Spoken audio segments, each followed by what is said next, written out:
안녕하십니까? 2021년 상반기 경기교육 정책토론회 고교학점제 성공적 도입을 위한 준비 방안 모색 토론회 자장을 맡은 김은주 경기도의회 교육기획위원회 의원입니다.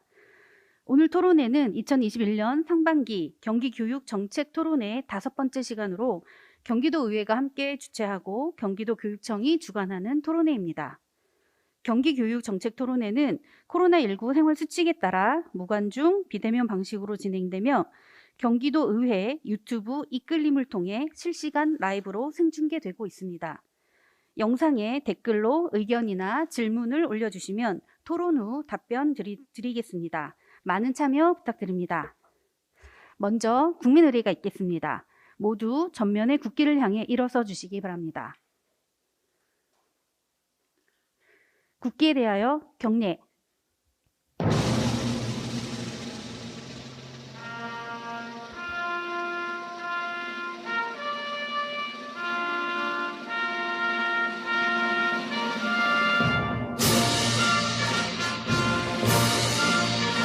나는 자랑스러운 태극기 앞에 자유롭고 정의로운 대한민국의 무궁한 영광을 위하여 충성을 다할 것을 굳게 다짐합니다.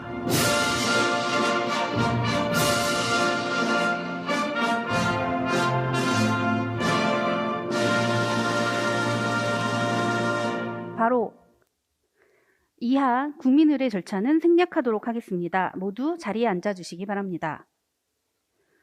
먼저 참석하신 내빈을 소개하겠습니다. 박근철 경기도의회 더불어민주당 대표의원님 참석하셨습니다.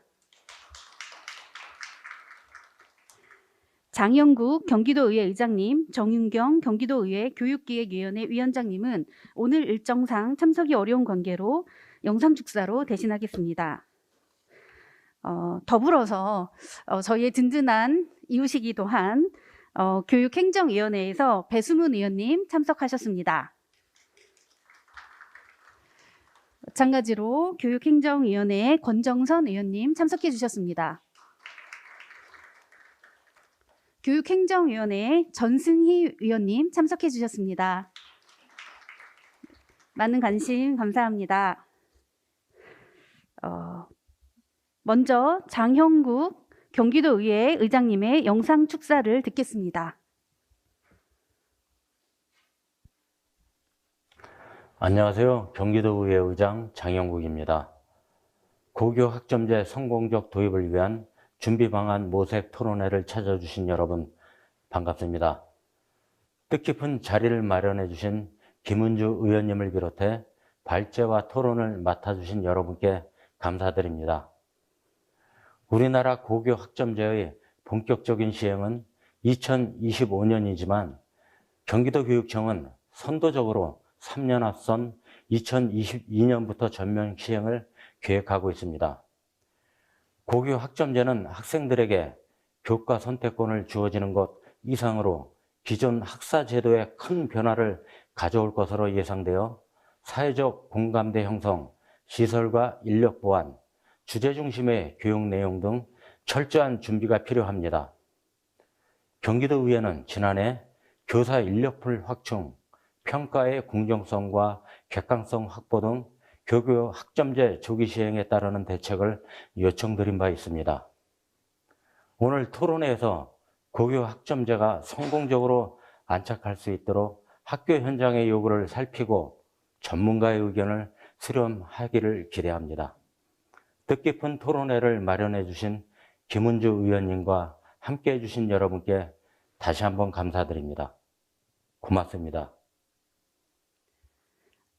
다음은 바쁘신 일정 중에도 직접 방문해 주셨습니다. 박근철 경기도의회 더불어민주당 대표의원님의 축사를 듣도록 하겠습니다. 네, 감사합니다. 저는 전국광역위원협의회 대표이고 현재 경기도의회 더불어민주당 교섭단체 대표인 박근철 의원입니다. 만나서 반갑습니다. 사실 교육적인 정책 토론회는 올해 처음 저희가 시행하고 있고요. 기존의 그 경기도청이죠. 도와 작년까지 매년 50회 정도의 정책 토론을 저희가 했었고 올해는 80회 정도, 그리고 교육청에서 최초로 20회 정도에서 저희가 100회 정도의 예상을 하고 있고, 추가적으로 의원님들이 적극적인 참여 때문에 후반기에 좀 더 선택권을 늘리려고 하고 있습니다. 이 정책 토론회라는 것은 이제는 밑에서부터, 우리가 자치분권이라고 하죠. 밑에서부터 지역에서부터 교육에 대한 관심과 또 지역에서의 교육, 그 지역만의 특성 있는 교육과 그리고 그런 민원들, 이런 것들을 저희들이, 의원님들이 직접 그 안을 갖고 주제를 통해서 이런 토론회, 전문가들을 불러서 토론을 통해서 정책 사업을 제안하고, 그 사업안이 제안이 되면 저희 더불어민주당 정책조정회를 통해서 이제 집행부가 논의를 하고, 그것이 가능하다고 펼쳐지면 다시 상임위로 내려가서 예산안이 짜집니다. 이것은 과거 형태의 한 번도 있지 않는, 그냥 편성권을 가진 집행기관이나 도나 도교육청이 예산을 세우면 의회가 그것을 의결을 갖고 그냥 통과만 시켜주거나 문제를 제시하거나 이것밖에 안 했는데요. 앞으로는 이 정책 사업을 저희들이 제안하고 직접적으로 예산을 만드는 데까지도 이 의원님들 한 분 한 분이 함께 한다는 말씀을 드립니다. 그것이 오늘 이 정책 토론회의 내용입니다. 또 하나는 이것이 김은지 의원님 혼자서만이 할 수 있는 일이 아니고 여러분들 도와주셔야 되기 때문에 이 고교 학점제에 대한 문제도 지금 저희가 지금 3년째 시범을 하고 있죠. 그리고 내년서부터 하기로 돼 있고 2025년서부터는 전면 시행하기로 했는데, 저희가 100년 넘게 일제 잔재 속의 틀에서 갇혀진 곳에 아이들을 넣고 그 안에다가 스파르타식으로 획일적인 교육을 시킨 건 사실이고, 미래를 내다봤을 때는 이제는 아이들이 선택할 수 있게끔 만들어야 되고 스스로가 판단할 수 있게끔 만들어야 되는 교육 시스템 구조가 돼야 되는데도 불구하고 아직도 그런 부분들이 저희들이 미흡하지 않았나 싶습니다. 고교학점제라는 것은 학점제의 의미보다는 아이들의 자율성인 것이 아닌가 싶습니다. 그런 자율적인 문제들을 풀어가는데 이 전문가들께서 좋은 대안과 좋은 안들을 주시면, 그래서 우리 저장이신 우리 김은지 의원님께서 아마 그런 것들을 다시 한번 상임위나 조정회의나 대표한테 그런 제안들을 하지 않을까 싶습니다. 어쨌든 오늘 좋은 토론회가 되시고 전문가들께서도 좋은 안들을 좀 내주셔서 저희 더불어민주당 정책안으로 갈 수 있도록 해주시기 바랍니다. 여기는 또 무엇보다도 교육행정위원회 3분의 의원님들이 또 오셨습니다. 우리 권정서 부위원장님도 오셨고요. 우리 과천에 우리 삼선이신 배수문 우리 전 위원장님도 오셨고요. 그리고 우리 전승희, 우리 양평 전승희 의원님께서도 또 오셨습니다. 어쨌든 관심이 많으신 분들이라 우리 또 이 3분도 또 전문가입니다. 교육에. 이 3분도 이 정책 토론회에 함께 좋은 대안들이 좀 나올 수 있도록 도와주시기 바랍니다. 코로나가 점점 커지고 있습니다. 남의 일이 아니라 나에 붙어 있는 이런 이제 가까이까지 와 있습니다. 서로 건강 챙기시고요. 그리고 거리두기 꼭 부탁드리겠고, 무엇보다 이걸 보시는 모든 우리 이끌림에 들어오신 분들에게도 다시 한번 좋은 시간이 되시기 바랍니다. 고맙습니다. 네, 감사합니다. 네, 지금 아주 관심이 많으신데 대표님께서 그 말씀하신 대로 저희가 체육관 짓는 것들을 더불어민주당의 대표 사업으로 그동안 추진했듯이 앞으로 고교학점제 준비를 위한 환경 개선과 그 준비에 대해서 더불어민주당 경기도의회가 대표 사업으로 추진할 수 있었으면 좋겠습니다. 네, 관심 가져주셔서 감사합니다. 다음은 정윤경 경기도의회 교육기획위원회 위원장님의 영상 축사를 듣겠습니다. 안녕하십니까? 경기도의회 교육기획위원회 군포 출신 정윤경 위원장입니다. 먼저 오늘 고교학점제 성공적 도입을 위한 준비방안 모색 토론회를 개최해 주신 도의회와 교육청 담당 부서 및 관계자 여러분, 그리고 좌장을 맡은 우리 위원회 김은주 의원님께 위원장으로서 감사의 인사를 드립니다. 또한 바쁘신 가운데에도 오늘 토론회 주제 발표를 맡아주신 공주대 고인용 교수님과 토론을 맡아주신 백병구 부장님, 김도희 교감 선생님, 정은주 부장님, 김삼향 장학사님께도 함께해 주셔서 진심으로 감사드린다는 인사를 올립니다.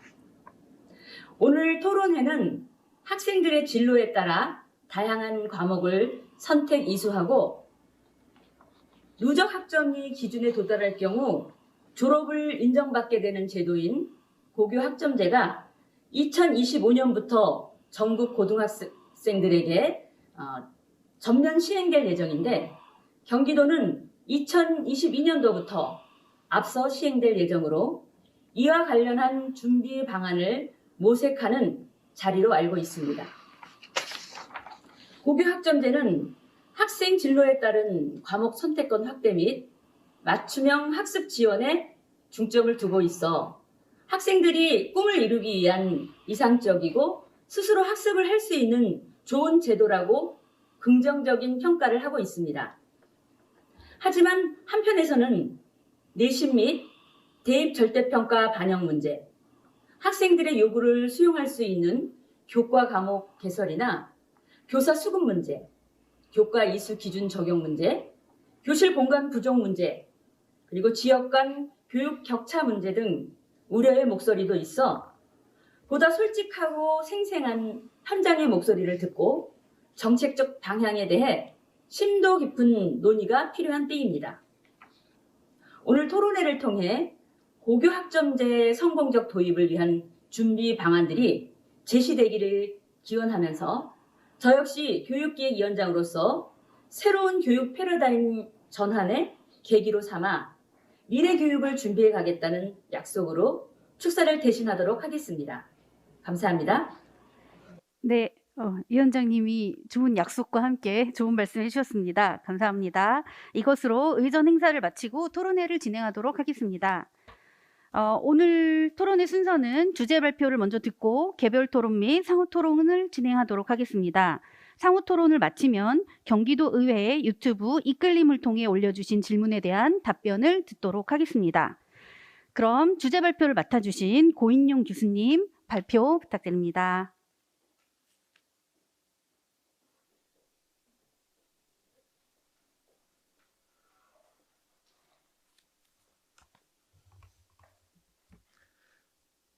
네, 안녕하세요.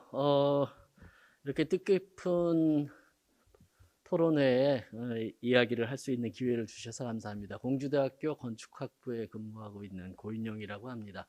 아마 제가 그동안 학교 공간과 관련된 이야기들을 계속 해왔고요. 그것들과 관련해서 오늘 새로운 공간이라고 하는 이야기를 주제로 제가 말씀을 전해드릴 수 있을 것 같습니다. 아마도 지금 가장 고민스러운 일은 우리 학생들이 미래에 어떤 식으로 살아갈 것이며 그것을 위해서 우리는 어떻게 미래 교육을 준비할 것인가라고 하는 주제가 결국 고교 학점제의 어떤 틀이라고 얘기해 볼 수 있을 것 같습니다. 바로 그런 의미에서 그것에 대한 주제 중에 가장 중요한 여러 가지 이야기가 있음에도 불구하고 공간을 다루는 이유가 무엇일까라고 하는 부분을 먼저 이야기해 드려야 될 것 같아서 아마 경기도 의회 교육위원회에서는 아마 공간이라고 하는 주제를 먼저 이야기를 꺼내도록 해주신 것 같습니다. 그런 이야기를 중심으로 해서 조금은 넓을 수도 있고요. 조금은 좀 추상적일 수도 있는 이야기를 같이 엮어서 이야기를 진행해 보도록 하겠습니다. 오늘 말씀드릴 주제는 미래를 만드는 교육의 재구조화 그리고 공간의 재구조화라고 하는 정도로 이야기를 진행될 수 있을 것 같습니다. 사실 저희가 살아온 모든 공간들은 사실 따지고 보면 결국은 과거의 형식에서 만들어진 공간들 속에서 교육을 하고 있죠.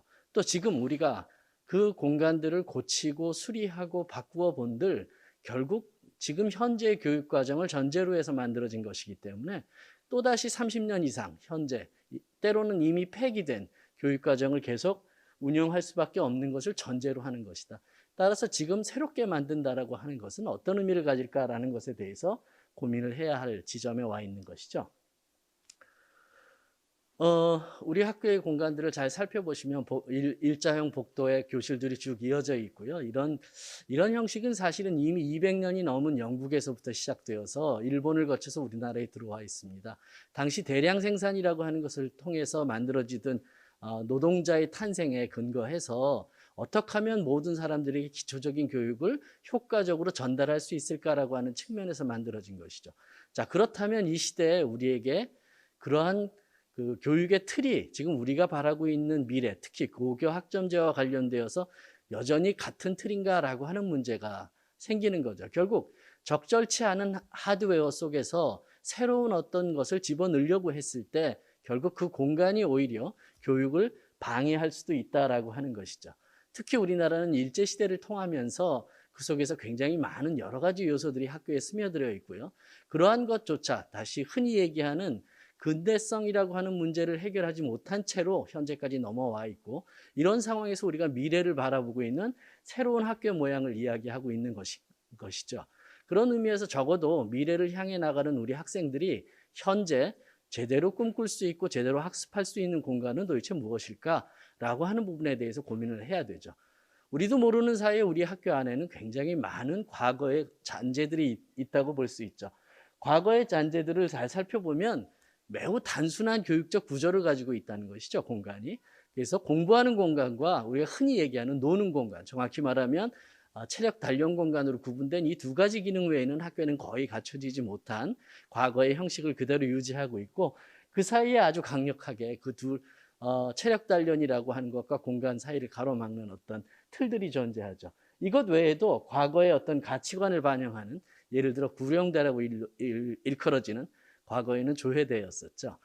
이 구령대라고 일컬어지는 요소들이 학교의 정 가운데서 마치 군대의 어떤 연병장 같은 구조를 가지고 있죠. 바로 이런 것이 과거의 어떤 흔적들이고, 그 사이사이에 아주 오래된 분들의 동상들이 우리에게 어떤 가치관을 상징하는 요소로 남아 있습니다.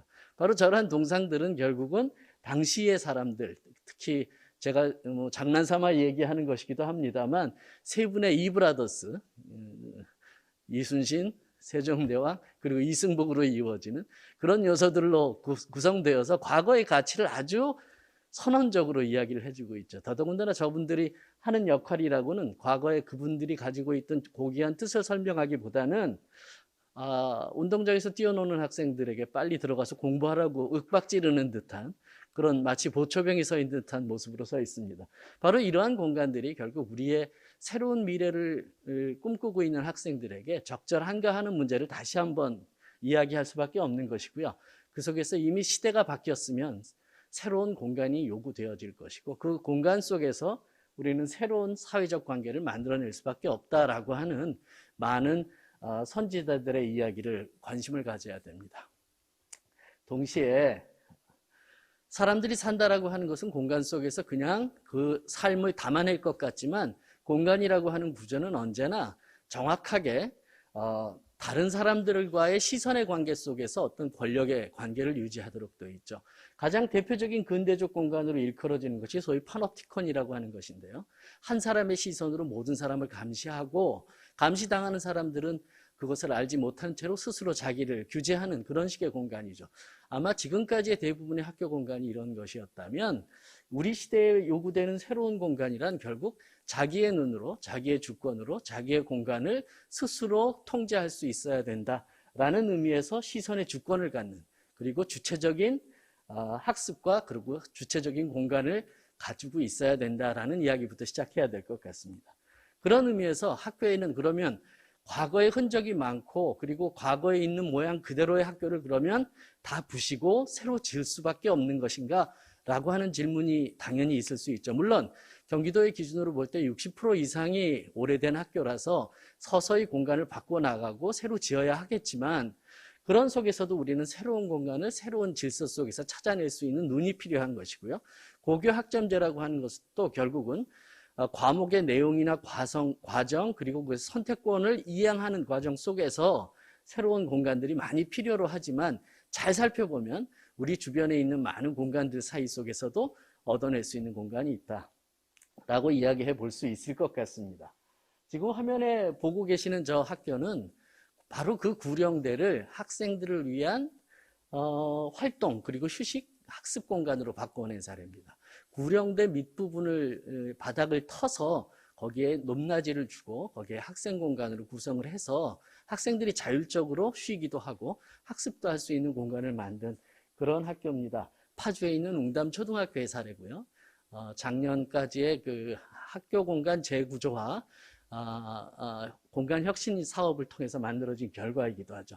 이렇게 우리가 생각지도 못했던 공간을 어느 누가 생각해낼 수 있을까? 그것은 바로 많은 선생님들과 학생들이 서로 이야기하고 나누어지는 속에서 얻어진 새로운 공간의 발견이라고 할 수 있습니다. 자, 언제든지 새로운 공간을 새롭게 달라고 얘기하기보다는 우리 속에 스며있는 오래된 공간을 바꿔나가는 작업, 그것도 역시 매우 중요한 작업이라고 생각됩니다. 이 시대에 아마 가장 중요한 교육적 목표는 민주적인 시민성을 키워주는 것과 그 속에서 창의성을 가지고 자기의 삶을 주도적으로 이끌어갈 수 있는 그런 것이겠죠. 그 속에서 우리가 주어진 공간을 두 가지의 교육적 목표가 이루어질 수 있는 공간으로 바꿔나가려고 하는 의지, 그리고 그것에 대한 새로운 해석들이 필요한 것이고요. 바로 그런 이유가 지금 우리가 공간에 대해서 이야기를 하게 되는 그런 이유가 된다고 생각합니다. 자, 그렇다면 고교 학점제를 위해서 우리는 도대체 어떤 학교를 원합니까? 어떤 학교, 어떤 교실, 어떤 공간을 원할까요? 우리는 흔히 기능적인 개념으로 빠져 있어서 그것을 기능적으로 충족하면 된다라고 접근하기가 쉽습니다. 또 우리도 모르는 사이에 이미 교육의 방법은 정해져 있는 것으로 전제하고 우리도 모르는 사이에 그 교실 안에서 새로운 것을 하려고 무척 애를 쓰죠. 그러나 잘 살펴보면 1960년대, 70년대, 80년대 그리고 얼마 전에 바로 작년 올해 코로나 사태를 맞으면서 학생들이 학교에 오지 못하는 상황에서도 잘 살펴보면 교실의 구조는 하나도 바뀐 것이 없습니다. 학생들이 심지어 학교에 오지 않았는데도 여전히 책상과 의자는 선생님을 향해 줄맞춰 앉혀 있고요. 그 속에서 온라인상에서 떨어져 있는 수업을 하면서도 선생님은 교탁 위에서 이야기를 하는 그런 일제식 교육 구조에 대한 일반적인 구성을 그대로 유지하고 있죠. 이토록 환경이라고 하는 것은 우리가 새로운 것을 적용하려고 하고 무엇인가 시도할 때 우리도 모르는 사이에 우리를 다시 한번 옮겨지는 그런 상황이 만들어질 수도 있습니다. 자, 그렇다면 사실은 어떤 교실을 생각하십니까? 어떤 학교를 생각합니까? 라고 하는 이야기를 바꿔 얘기해보면 결국은 어떤 교육을 하고 싶습니까? 어떤 학습을 하고 싶은 것이고 어떻게 학교에서 살고 싶으신가요? 라고 하는 질문으로 바꿔낼 수도 있는 것이죠. 그런 의미에서 미래의 학교, 교과, 교실 마찬가지로 다 그런 이야기가 될 수 있겠습니다만 미래의 학교는 새로운 교육적인 상상력을 수용할 수 있도록 새로운 학습 공간으로 지원되어야 하는 새로운 모습을 찾아낼 수밖에 없는 것이고요. 바로 그런 속에서 우리가 단순히 환경적으로 깨끗해지고 아름다워지고 예뻐지는 그런 학교가 아니라 사실은 모든 학교가 다양한 배움이 가능하도록 해야 한다. 특히 고교 학점제와 같은 경우는 정말 다양한 방법에, 다양한 숫자에, 다양한 내용의 학습들이 이루어질 것을 예고하고 있고 그것에 따라서 다양한 변화들이 일어날 텐데 그러한 것을 어떻게 우리는 수용해낼까라고 하는 문제하고 다름이 아니라고 생각됩니다. 그런 의미에서 과거의 일제식 교육이 선생님을 중심으로 해서 모두 다 똑같은 자세, 똑같은 각오, 똑같은 환경 속에서 공부하고 있었던 것이라고 한다면 아마도 학생이 주도권을 갖는 학습 그리고 고교 학점제와 같은 그런 과목, 그런 시스템 속에서는 아마 학생들이 스스로 자유롭게 서로 다른 가구를 이용해서 서로 다른 정보를 가지고 학습을 주도적으로 이끌어가는 그런 자기주도형 학습을 전제로 하고 있는 것이라고 볼 수 있죠. 그에 따라서 공간도 우리가 알고 있는 공간과 또 다른 공간으로 나눠볼 수 있습니다. 결국 학습의 방식이라고 하는 것은 결국 그것을 지원하는 공간적 지원으로 만들어져 있죠. 그런 의미에서 지금까지 학교란 동일한 방식으로 가리키는 것을 전제로 가장 효율적으로 공간을 마련해 주는 방식으로 지금까지 이끌어져 왔다면 지금부터는 그런 속에서 다양성을 포용할 수 있는 다양한 가구들 그리고 다양한 형식의 그리고 스스로 수업을 이끌어갈 수 있는 학습자 주도의 어떤 공간들로 재구성되어야 한다라는 것이고요. 그 속에서 우리는 새로운 정보들을 스스로 검색하면서 자기의 미래를 찾아나가는 방식으로 이루어질 것이라고 생각됩니다. 결국 삶과 교육을 담아내는 새로운 시공간을 만들어내는 것, 그것이 아마 우리가 생각하고 만들어낼 수 있는 교육, 그리고 그것을 지원하는 학교 학습 공간이라고 생각이 됩니다.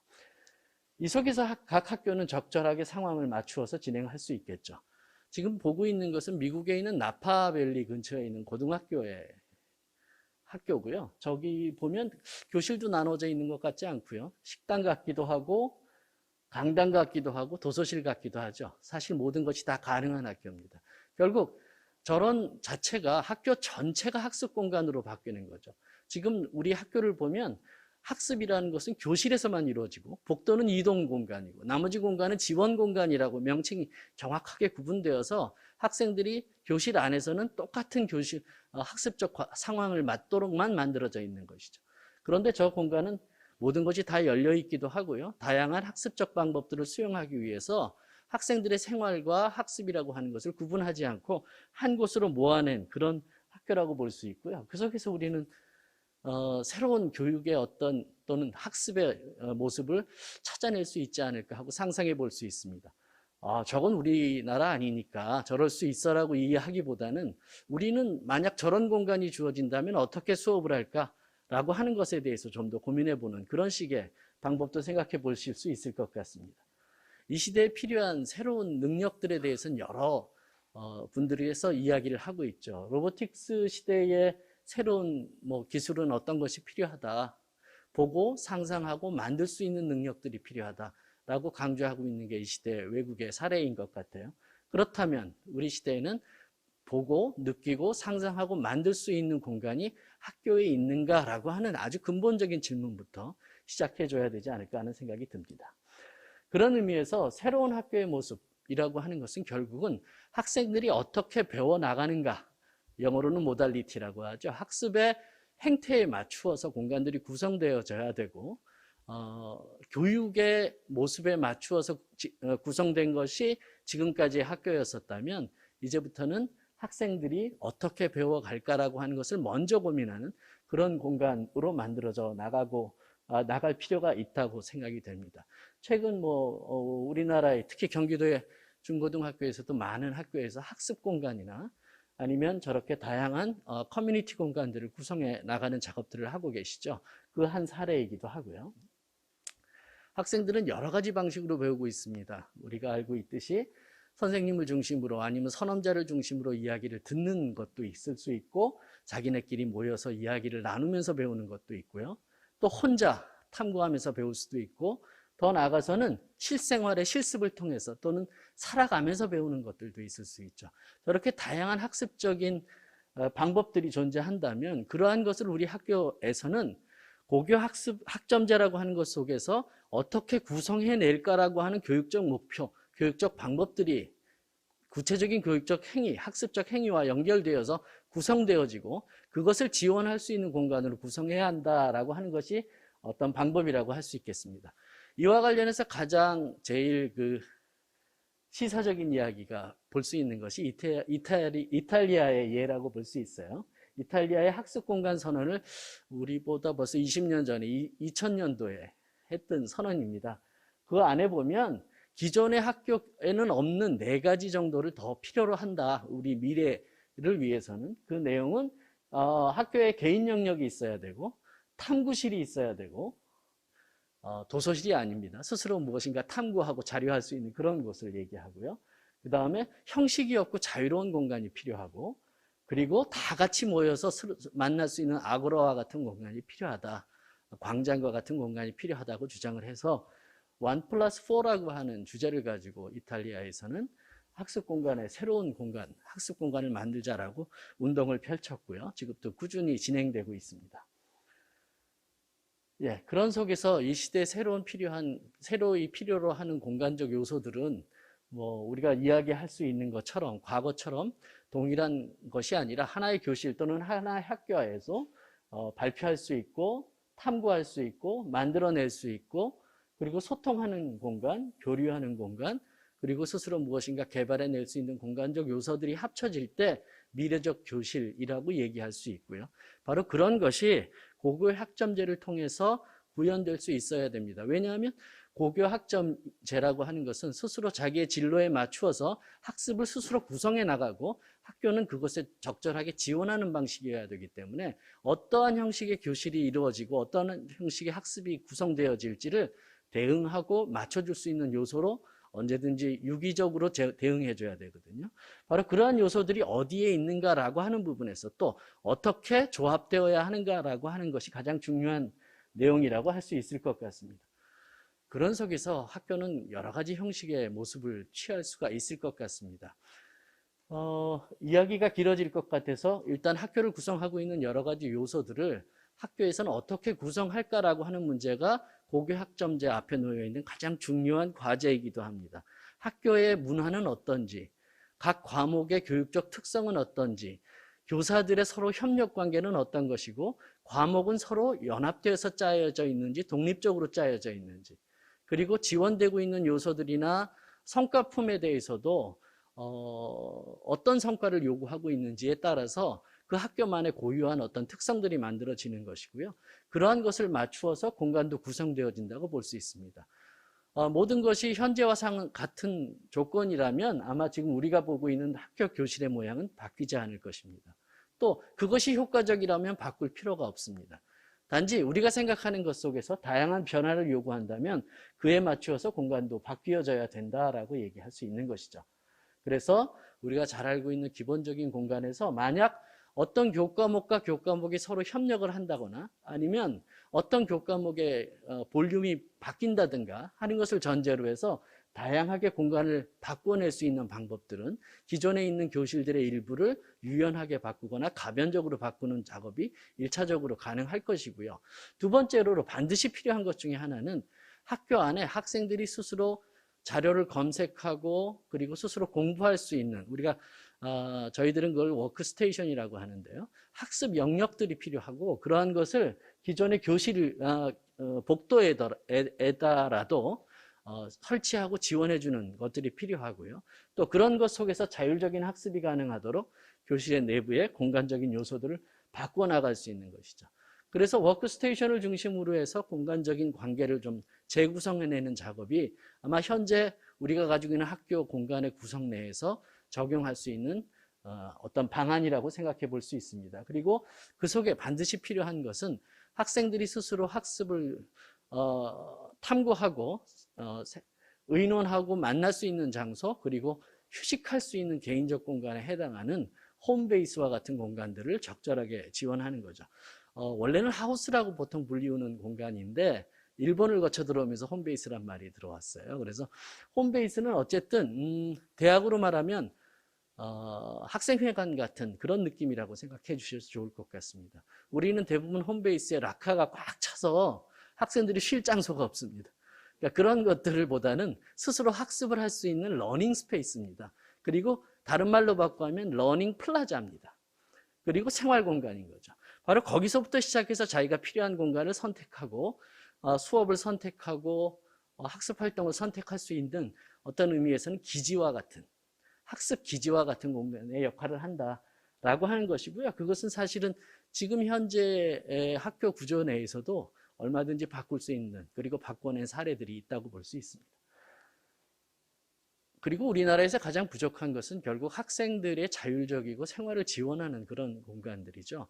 그러한 공간들을 어떻게 만들 수 있을까라고 하는 부분이 조금 더 발전되면 그 다음에 어떤 미래형 학교의 공간적 모습들도 더욱더 많이 변화될 수 있을 거라고 생각됩니다.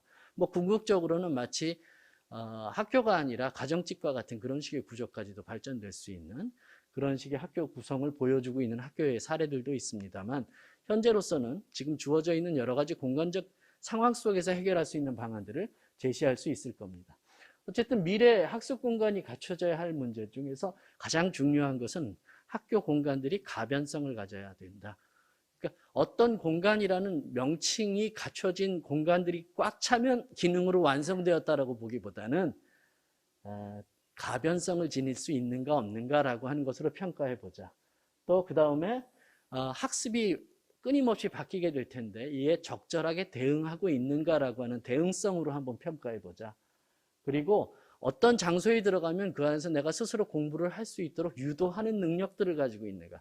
우리가 게임기를 가지면 게임을 하게 되죠. 바로 그게 유도성이거든요. 학습 공간에 들어가면 학습하고 싶어지는 어떤 시기로든 그런 유도성이 있어야 되는가라고 하는 부분들. 그리고 손쉽게 접근할 수 있는가. 아무리 좋은 공간을 만들어 놔도 열쇠로 닫아놓는 학교들도 꽤 많이 있습니다.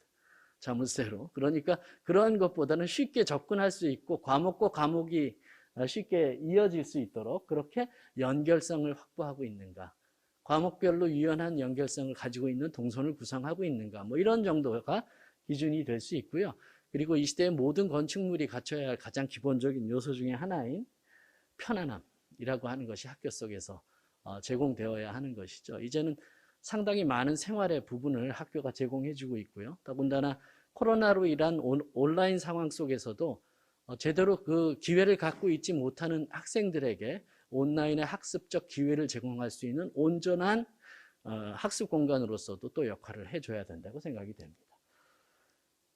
예, 그래서 이러한 것을 통해서 우리가 꼭 필요로 하는 것은 결국 학교라고 하는 것을 기존의 틀에서 바꾸어서 새로운 학습이 가능한 것으로 재구조화하는 것이고 지금처럼 우리가 학교 공간을 수리하거나 바꾸어내는 정도가 아니라 아예 학교의 구조를 과거의 틀에서 근대적 틀로부터 새로운 미래적 지향적 구조로 바꾸어내는 작업이죠. 언제나 학교 중심에는 교무실이 있고 교장실이 있는 그런 학교에서 그 중심에 학생을 놓는 것으로부터 의미를 우리가 생각해 볼 수도 있을 것 같습니다.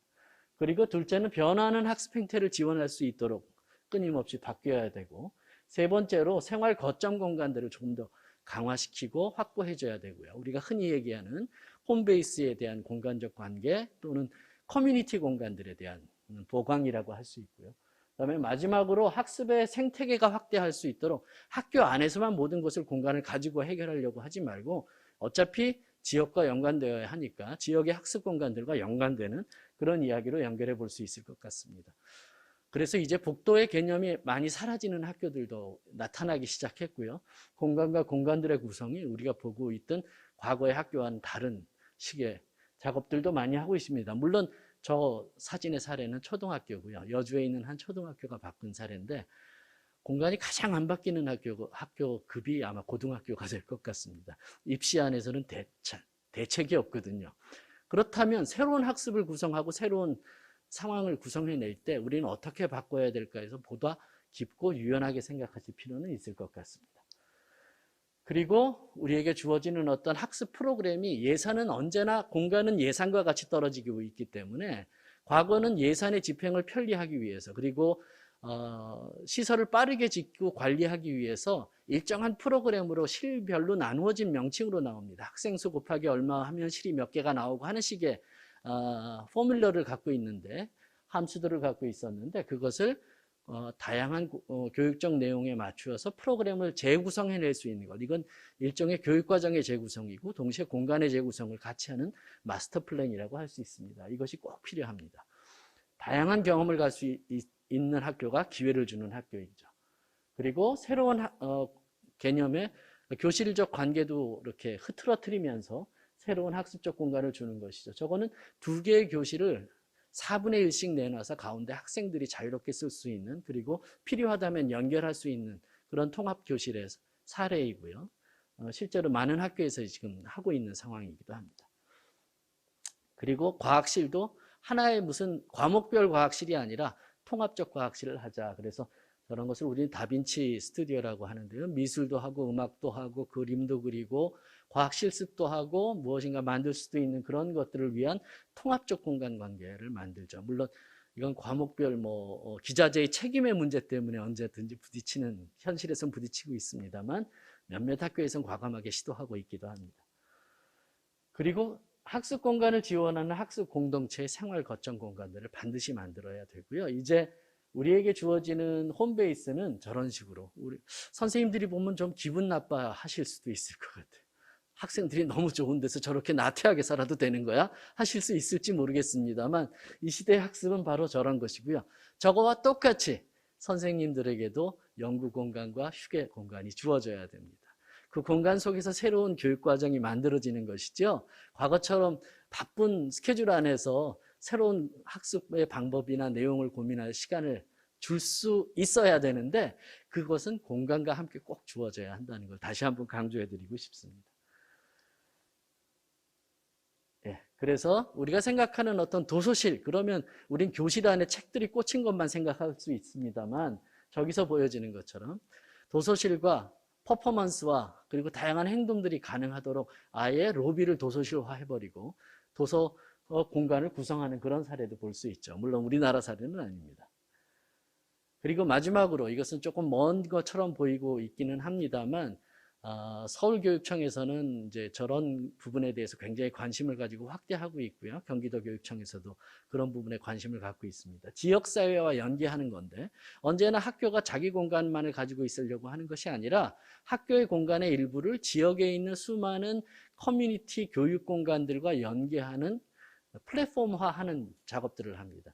그래서 교류도 일어나게 되고 공간도 서로 교류하면서 다양한 학습적 지원도 받고 그리고 지원도 해주는 그런 방식. 그래서 지역과 함께하는 학교라는 개념들 잘 아시죠? 마을 학교 개념으로 공간적으로 풀어나가는 대안들이 연구되고 있기도 합니다. 예, 경기도 성남에 있는 한 초등학교의 오래된 초등학교의 공간 활용을 위해서 지자체와 어떻게 연결할까와 관련해서 같이 연구를 했던 사례고요. 거기서 에듀파크라는 개념을 학교 안으로 집어넣어서 서로 시설을 교류하고 일부는 지자체에서 시설 관리를 하고 지원하는 이런 방식으로 고민했던 사례입니다. 네, 그리고 마지막으로 부탁드리고 싶은 것은 이것을 다 같이 학교 구성원인 그리고 지역사회의 모든 사람들과 같이 만들어 가야 한다. 그런 의미에서 참여 설계 과정으로 다 같이 만들자. 아무리 좋은 디자인이라 할지라도 사용자가 사용하지 않으면 아무 의미가 없는 것이죠. 우리가 디자인으로 보행로 아무리 만들어놔도 사람들은 어차피 저쪽 길로 다닌단 말이죠. 그렇다면 그 다니고 만들어갈 수 있는 것을 기다려서 가야 되는 것, 그것이 더 중요한 것이죠.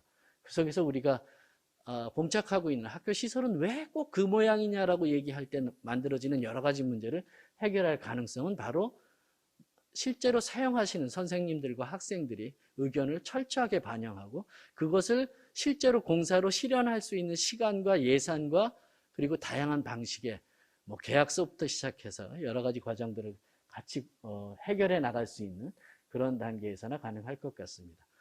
그리고 학교마다 마스터 플랜을 꼭 미리 만들어 놓고 주어지는 예산이 한꺼번에 떨어지는 경우는 한 번도 없었으니까 조금씩 부분 바꿔나가는 것이고요. 가장 시급한 게 학생들의 커뮤니티 공간이라면 이번엔 커뮤니티 공간을 손을 대고 다음에 그거와 연결해서 어떻게 바꿔갈지의 그림을 공유한다면 학교 환경의 개선의 방향도 지속성을 가질 수 있고요. 그리고 계속 사용할 수 있는 가능성이 되죠. 몇몇 학교에서 특히 여주에 있는 마을학교 개념에서는 그런 마스터 플랜을 통해서 학교를 바꿔나가는 사례들이 있었습니다.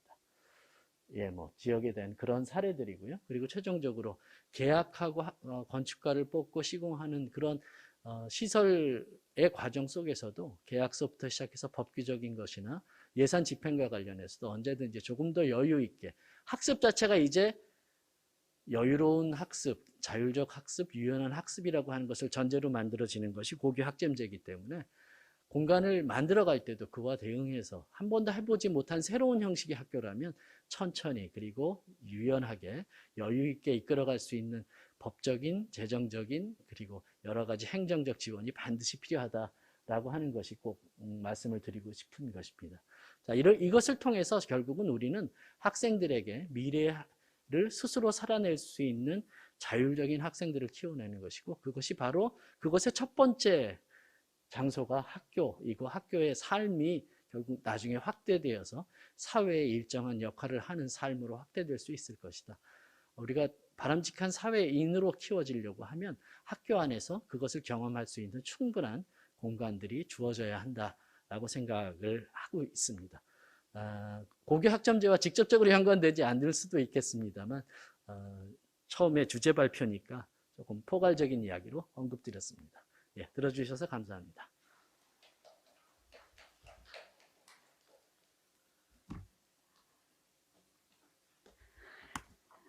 네, 고인영 교수님의 주제 발표 잘 들었습니다. 네, 이어서 본격적인 토론회를 진행하도록 하겠습니다. 토론에 참가하시는 분들은 앞으로 나오셔서 자리에 착석해 주시기 바랍니다.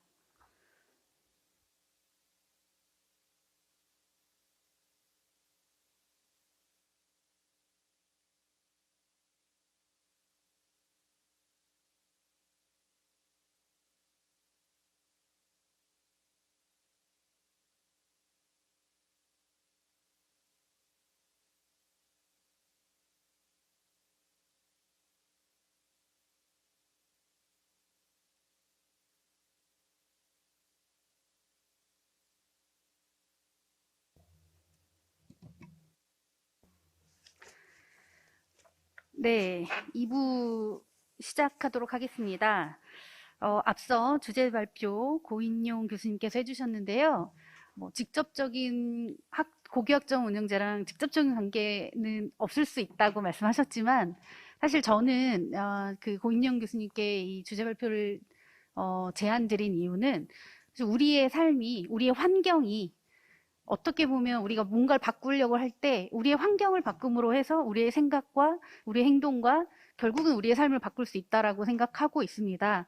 그래서 우리가 고교학점제를 통해서 교육의 어떤 큰 변화를 꾀하려고 하는 차원에서 이 환경의 변화로부터 시작하는 건 굉장히 의미 있다라고 생각을 하고 있고요.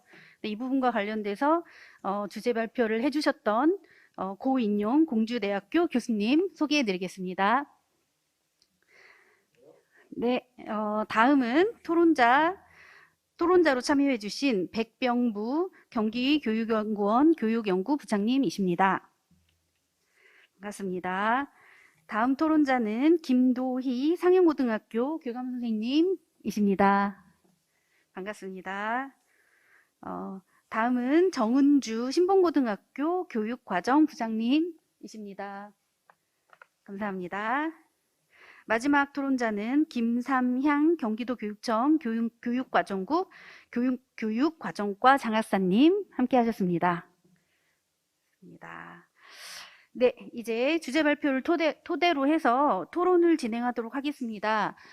토론은 저희가 오늘 주제가 고교학점제에 대한 준비이니까요. 앞서 고인영 교수님께서 공간과 관련된 부분 새로운 대안을 제시를 해주셨고, 그 나머지 다른 부분에서 백병부 교육연구부장님께서는 고교학점제가 추진하고 있는 추진하고자 하는 방향과 관련돼서 큰 틀에서 토론해 주실 거라고 생각하고 있습니다.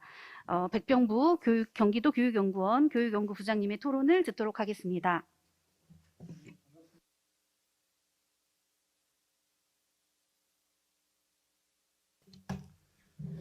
네, 경기도 교육연구원의 백병부라고 합니다.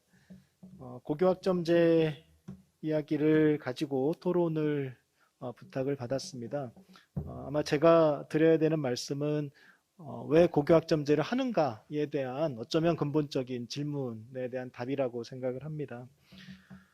지금의 고등학교가 아무런 문제가 없으면 고교학점제 같이 굉장히 피곤하고 또 여러 사람들이 수고를 해야 되는 그런 일들을 할 이유가 없겠죠. 뭔가 필요가 있으니까 그런 새로운 제도 또 굉장히 수고로운 일들을 해야 될 텐데 그 필요를 여러 사람들이 또 교육부나 교육청 같은 정책 당국들은 미래 교육에서 찾습니다.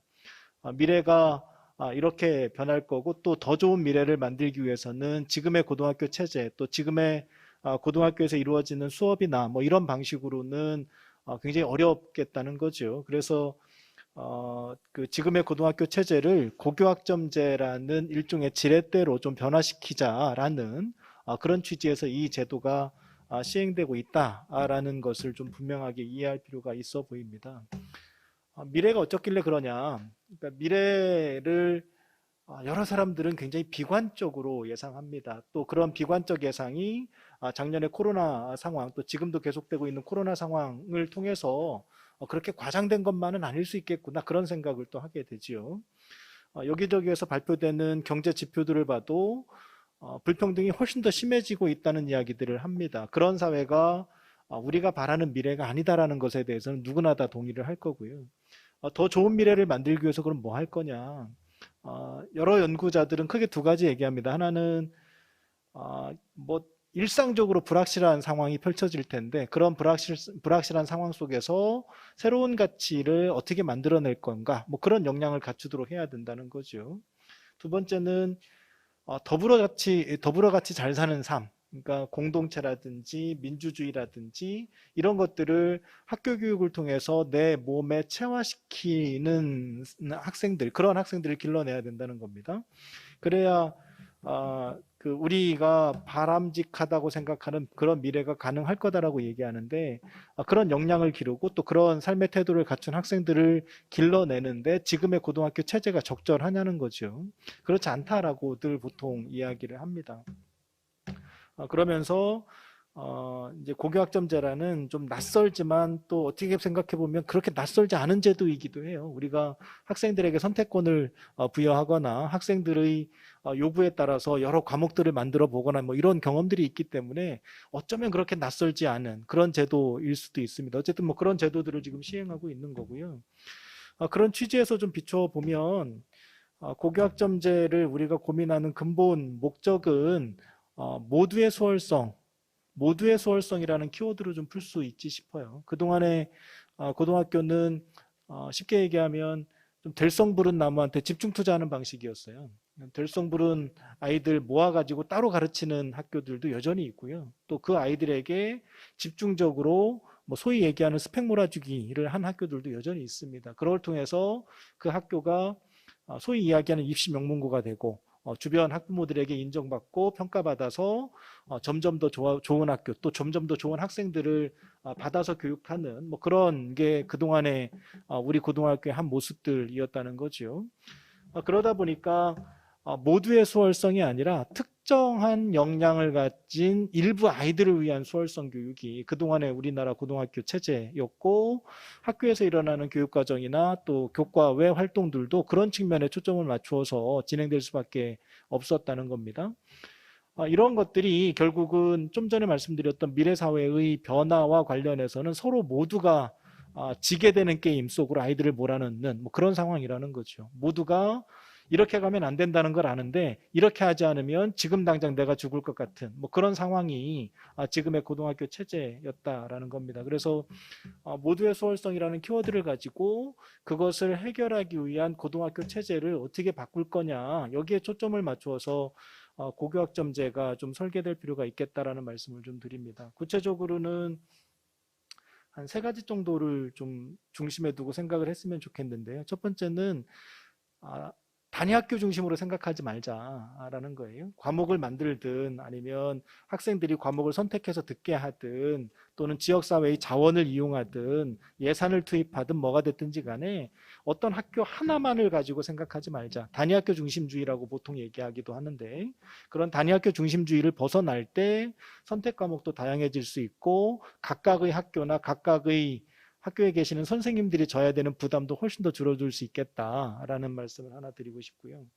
두 번째는 입시에서의 유불리를 첫 번째 고려 조건으로 하지 말자는 겁니다. 물론 현실에서 입시가 작동하니까 이 과목을 개설하면 아이들이 입시에서의 유불리를 가지고 그 과목을 선택하는 경향들이 나타날 겁니다.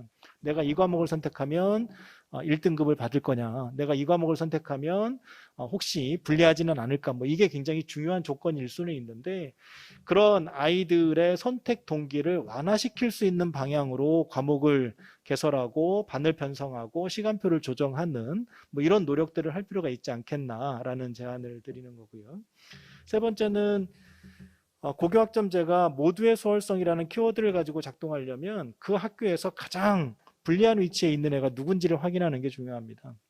고교학점제를 통해서 만들어지는 새로운 과목들 또 인원이 넘쳐서 경우에 따라서는 조정해야 될 필요들도 있고 그럴 텐데 그럴 때 가장 먼저 배려해야 될 아이들이 누군가를 확인하고 최소한 그 아이들이 불리해지지 않는 방향으로 제도를 설계하는 게 어쩌면 좀 전에 말씀드렸던 모두의 수월성, 우리가 흔히 얘기하는 정의의 원칙에 맞는 방식으로 고교학점제가 작동하는 거다라는 말씀을 좀 드리고 싶습니다.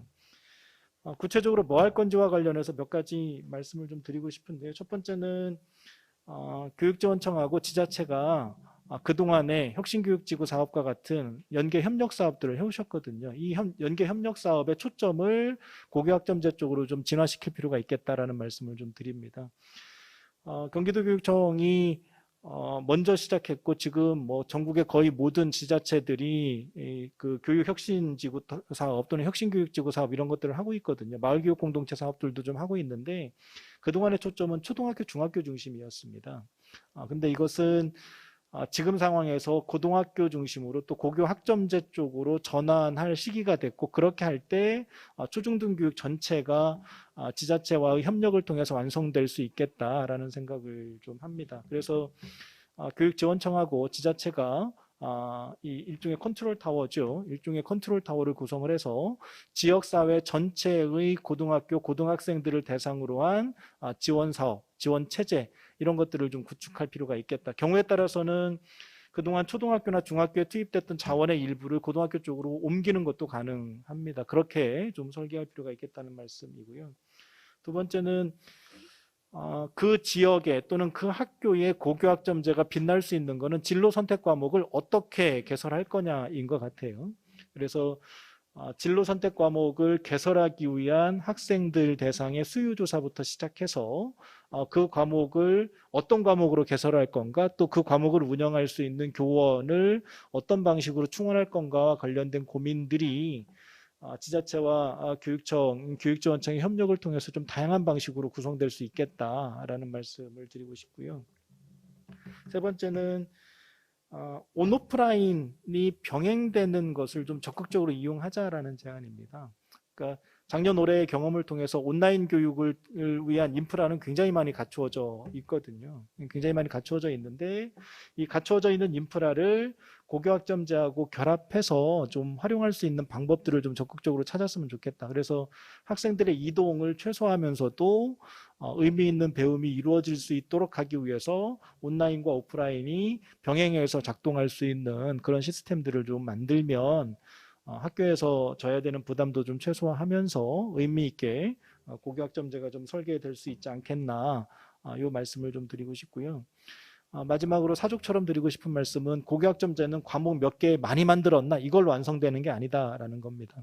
고교학점제는 교육과정부터 시작해서 수업평가 그리고 미수에 해당하는 학생들에 대한 책임교육까지 일련의 과정으로 이루어지는 거거든요. 근데 지금의 고교학점제는 여러 연구학교나 선도학교에서도 그렇게 하고 계신데 대체로 작년에 없었던 과목이 만들어진 게 고교학점제의 성과처럼 그렇게 이야기되는 경우들이 많습니다. 과목을 만드는 것도 물론 중요한데 그 과목을 어떻게 가르쳤고 어떻게 평가해서 미수된 애들을 어떻게 추후에 책임지도 했는가 이 일련의 과정을 통해서 완성된다라는 것에 좀 초점을 맞출 필요가 있겠다. 이렇게 좀 말씀을 드리고 싶습니다.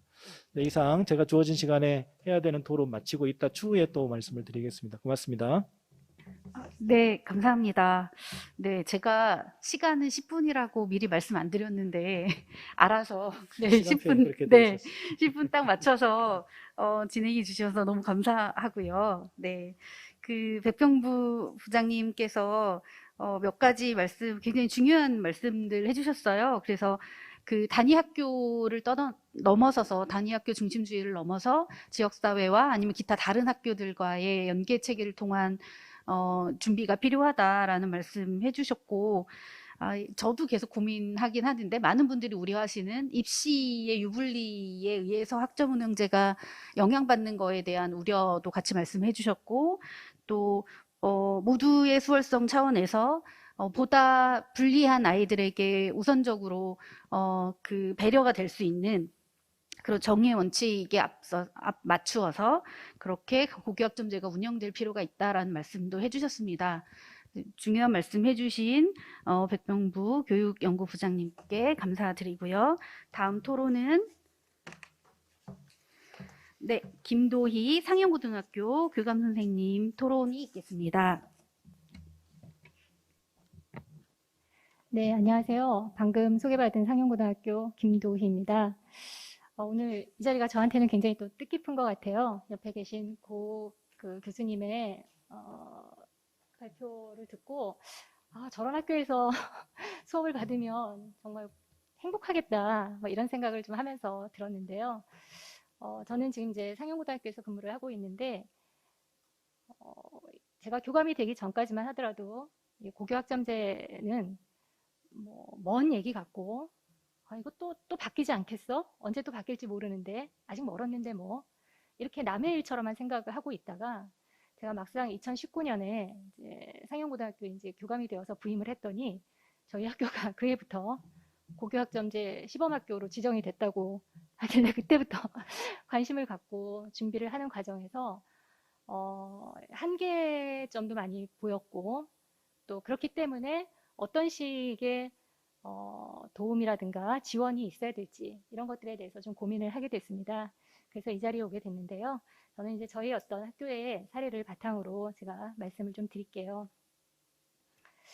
그 기존의 어떤 획일적인 그 교육 방식 운영에 비해서 이 고교학점제라는 그 시범학교를 운영하는 데 있어서 아까도 말씀드렸듯이 이것이 고등학교 교육과정이라는 거는 그 대입제도와 뗄래야 뗄 수 없는 연관성이 있기 때문에 그것이 바뀌지 않은 상태에서 또 주어진 2,500만 원 정도의 예산을 가지고는 학교의 시설적인 부분, 구조적인 부분은 전혀 건드리지 못하는 상황에서 단순히 저희가 할 수 있었던 부분은 학생들의 어떤 과목 선택권을 좀 확대시켜주고, 그러기 위해서 자신의 진로가 무엇인지를 찾을 수 있게 진로 프로그램을 좀 운영하는 그런 예산으로 주로 활용이 됐었습니다. 그런 부분에서 어떤 한계점 때문이기도 하겠지만, 그렇게 운영했던 2년의 어떤 소소한 긍정적인 결과로는 물론 학생들이 자신의 의견이 반영이 되어서 다양한 교과를 선택할 수 있었기 때문에 수업에 대한 어떤 흥미나 참여도가 예전보다는 조금 높아졌고요. 그 다음에 저희 같은 경우 지금 3학년 학생들은요, 30개 과목이 개설되어 있고 그 중에 8개 과목을 선택을 하게끔 과목 선택을 굉장히 많이 확대를 시켜놓은 상태거든요. 그러다 보니까 일주일에 교과 수업 30시간 중에 23시간을 이동을 하게 돼요.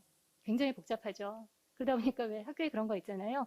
아침부터 와서 점심 밥 먹을 때가 깨는 학생들, 이런 학생들이 지속적으로 잠은 못 자죠. 계속해서 교실을 이동을 해야 되기 때문에.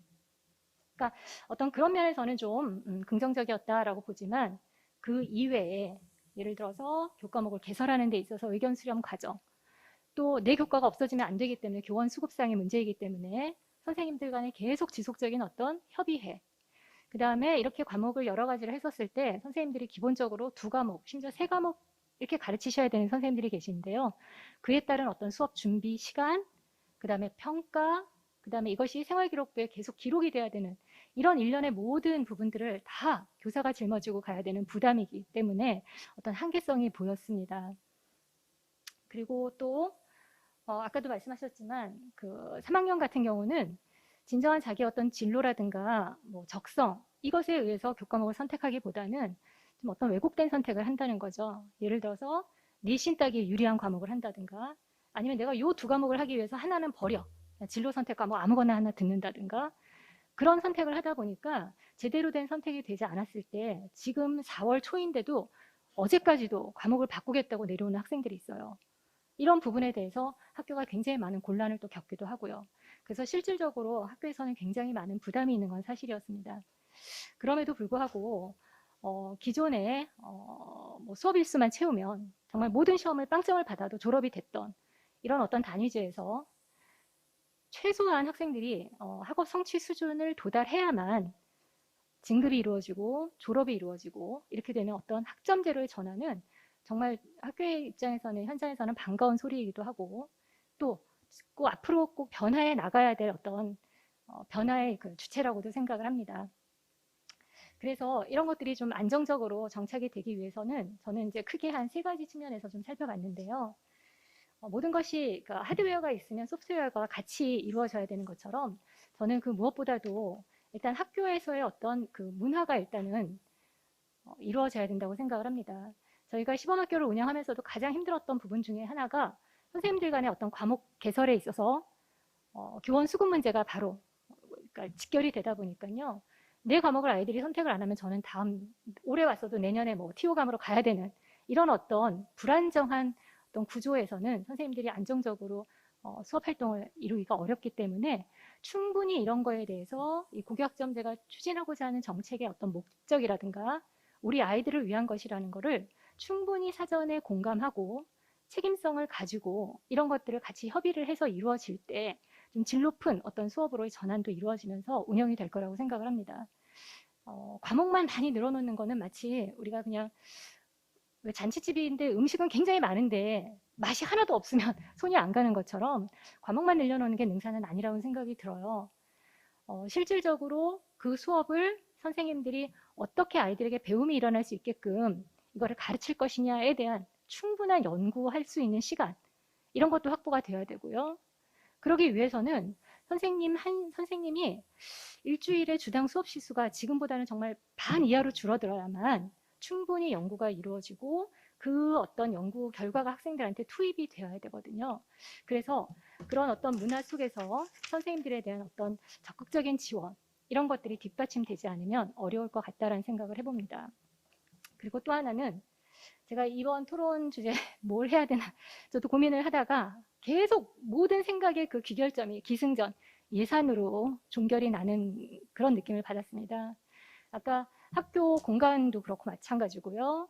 지금 말씀드렸던 교사들의 희생만을 강요할 수는 없기 때문에 교사 1인당 수업 시수를 줄이기 위해서는 더 많은 교사가 필요하고 또 많은 어떤 다양한 과목을 또 지도해주기 위해서는 또 강사도 필요하고 뭐 여러 가지 부분에서 굉장히 예산이 많이 필요할 것 같습니다. 근데 제가 예전에도 기숙형 고등학교를 한번 운영을 했었는데요. 예산이 한 2, 3년 딱 내려고 딱 끝쳐요. 그러면 그것이 정착되기까지 조금 정착되려고 하다가 예산이 지원되지 않으니까 그냥 흐지부지 너무 학교에서 모든 것을 책임지고 감수해야 되는 부분이 너무 컸기 때문에 이 고교 학점제도 정말 많은 부분에서 지속적인 이런 예산이 확보가 되지 않으면, 지원이 되지 않으면 쉽게 정착되지 않을 거라고 저는 생각이 듭니다. 그래서 이 자리를 우리 주최해 주신 김은지 의원님 여기 계신데요. 정말 학교에서 부탁드리고 싶은 부분은 이것이 의회에서 정말 학교에 필요한 예산, 그 다음에 경기도 전체 교육 차원에서라도 학교의 어떤 변화를 위한 그 지속적인, 재정적인 그런 지원이 꼭 있었으면 좋겠다라는 거 부탁 좀 드리고 싶습니다. 그 다음에 뭐 마지막은 뭐 소소할 수도 있겠지만 대학 입시 제도가 바뀌지 않으면 고교학점제는 결국 다시 과거로 회귀할 수밖에 없는 구조일 것 같습니다. 그래서 지금 다시 뭐 정시의 비중을 늘리는 어떤 그런 경향이 나타나고는 있는데요. 이 고교학점제의 취지를 살리는 수업 활동을 하기 위해서는 학생들의 성장 과정을 선생님들이 평가하시고 그 과정이 기록돼야 되는 부분이기 때문에 선생님들의 어떤 절대적인 평가권을 저희가 믿고 따라주시고 그 어떤 평가 결과가 대학에서 그대로 입시에 반영이 되어야만 하는 그런 구조가 되어야지 선생님들이 제대로 된 평가와 제대로 된 수업을 하실 수 있을 거라고 생각이 들거든요. 그래서 이런 부분에서의 어떤 대입제도의 변화가 당연히 따라와 줘야 될 것 같고요. 그리고 지금 뭐 경기도 같은 경우도 꿈의 대학이라든가 이렇게 지역과 연계된 이런 프로그램을 많이 이제 거의 자리를 잡아가고 있다고 보거든요. 이런 것들이 더욱더 발굴이 되어서 학교 밖의 어떤 교육과정까지도 모두 다 아우를 수 있을 때 진정한 어떤 고교 학점제가 안착이 될 수 있을 거라고 생각을 합니다. 전체적으로 이제 25년도부터는 이제 전국이 다 도입이 되는 거고 지자체별로 저희 경기도도 마찬가지고 내년부터 이제 시행이 되는데요. 앞으로 이 3년 어떤 과정이 3년이라는 과정이 점차 이제 점진적으로 발전해 가는 과정이라고 생각을 해요. 하지만 이런 모든 변화는 아주 좋은 훌륭한 정책만 가지고는 되는 거 아니고요. 이런 정책 속에서 또 현실에 있는 모든 선생님들이 함께 실천이 뒷받침될 때 정상화 또 고교학점제의 안정적인 성공 이런 것들이 이루어질 수 있다고 생각을 하고 꼭 그렇게 되기를 기원을 합니다. 예, 감사합니다. 네, 김도희 상윤고등학교 교감 선생님의 토론 잘 들었습니다. 특히 민주적인 학교 문화를 형성하는 것이 중요하다. 특히 교사, 학생, 학부모 다 같이 그 학교 문화 자체가 고교학점제에 맞추어서 준비가 되어야 된다라고 말씀해 주신 부분 인상 깊었고요.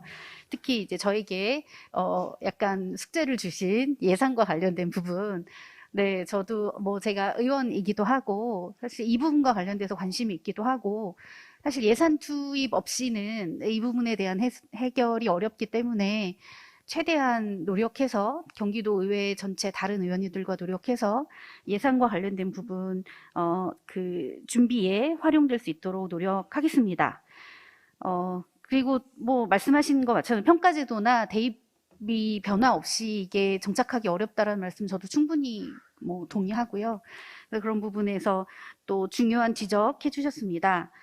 뭐 학부모님들에 대한 교육이나 문화 아니면 지역사회 네트워크와 관련된 부분도 같이 병행해서 말씀해 주셨고요.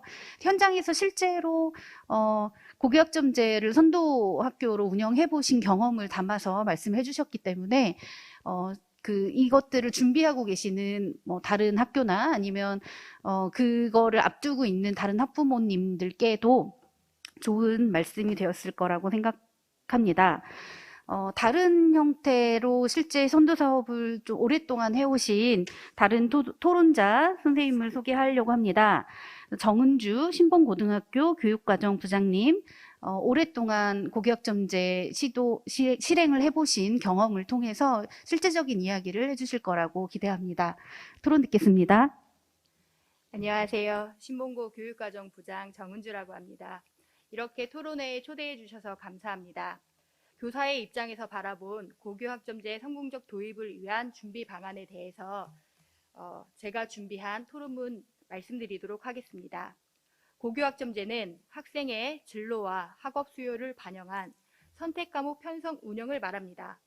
학생이 자신의 적성과 진로에 맞는 과목을 스스로 선택하고 그에 따른 책임을 지도록 하여 학습 동기를 높일 수 있고 자기 주도적 학습자로 성장할 수 있는 좋은 제도라 생각합니다. 하지만 2021년도 교사로서 학교 현장에서 바라본 고교학점제의 운영에 있어서는 여러 가지 어려운 점이 있습니다. 현재 학교 현장에서 고교학점제의 원활한 도입을 위해 어떤 활동을 하고 있는지 말씀드린 후 학교 안에서 해결하기에는 어려움이 있는 문제들에 대해 도움을 요청하고자 합니다. 제가 있는 신봉고는 고교학점제 선도학교 3년차로 고교학점제 도입의 필요성에 대해서는 교사, 학부모, 학생 모두 공감하고 있으나 실제 학교 현장에 도입하는 과정에서 발생하는 여러 가지 문제점을 확인하고 그 해결 과정을 통해 고교학점제를 연구하고 공부하여 능동적으로 적용하고 운영하려고 노력 중입니다. 우선 신봉고의 학교 여건에 대해 소개해드리겠습니다. 신봉고는 용인 수지구에 위치하고 있으며 학부모님들은 높은 교육열로 인해 학교 교육 활동에 관심이 많으며 고교학점제 도입의 필요성에 대해 인식하고 학생들의 진로 교육과 대입과의 상관관계에 관심을 가지고 학교 연수에 적극적으로 참여하고 계십니다. 학생들은 학교를 신뢰하고 성실하며 모범적인 학생들로 새로운 교육 패러다임의 변화에 거부감 없이 긍정적인 생각을 가지고 있습니다. 하지만 고교학점제 운영이 입시에 있어서 어떤 점이 좋은지에 대해 궁금해합니다. 또한 고교학점제 운영을 하지 않는다면 어떤 점이 불리한지도 궁금해합니다.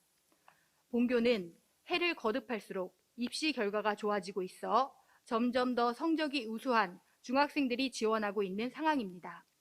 선생님들 또한 좋으신 분들로 민주적인 의사결정을 원하시며 서로 배려하여 학생들에게 도움이 되는 활동이라면 어려움이 있더라도 협력하여 활동을 진행할 수 있도록 협조적이십니다. 2019년 선도학교 1년차에는 학생들의 과목 선택이 이루어질 수 있도록 다양한 선택 과목을 편성하였습니다. 계열 구분 없이 자신의 진로에 따른 과목을 선택할 수 있도록 하였으며 대학생들이 자신의 전공 설명을 해주는 교육과정 박람회를 운영하여 큰 호응을 얻었습니다. 하지만 학생들에게 주어진 다양한 선택 과목으로 인해 진로가 불분명한 학생들은 과목 선택에 어려움을 호소하였으며 특정 과목, 학생들 사이에 공부하기 쉬운 과목으로 소문난 과목으로 선택이 몰려 과밀학급이 편성되기도 하였습니다. 또한 자율적인 과목 선택의 바탕에는 학생 자신의 선택에 책임을 지도록 지도하였으나 학교 현장에서는 잦은 학생들의 과목 변경으로 담당 부서에서는 가중한 업무가 발생하는 어려움을 겪었습니다. 학생들이 많이 선택한 심리학 같은 과목들은 가르칠 수 있는 선생님이 안 계셔 강사를 채용하기도 하였습니다. 한 학년 12개 반, 30여 명의 학생들이 27개 과목에서 8과목을 선택한 결과 8과목 조합 123가지 유형이 나왔습니다. 아침 9시부터 오후 5시까지의 수업시간 편성을 바탕으로 학생들의 모든 과목 선택을 존중하다 보니 기존 고등학교에서는 없던 이동 수업과 동시 수업이 많을 수밖에 없었으며 교실 크기는 일정함에도 40여 명이 수업을 듣는 감일 학급이 발생하였습니다. 제가 받은 고교 학점제 연수에서는 학생들이 180학점을 다 이수하지 않고 공강을 만들어도 된다고 하였지만 학교 현실에서는 아직 공강은 이루어질 수 없다고 판단됩니다. 주문형 강좌, 온 오프라인 공동교육과정 등 학생들은 생기부에 조금이라도 더 적힐 수 있는 활동을 하고 싶어 합니다.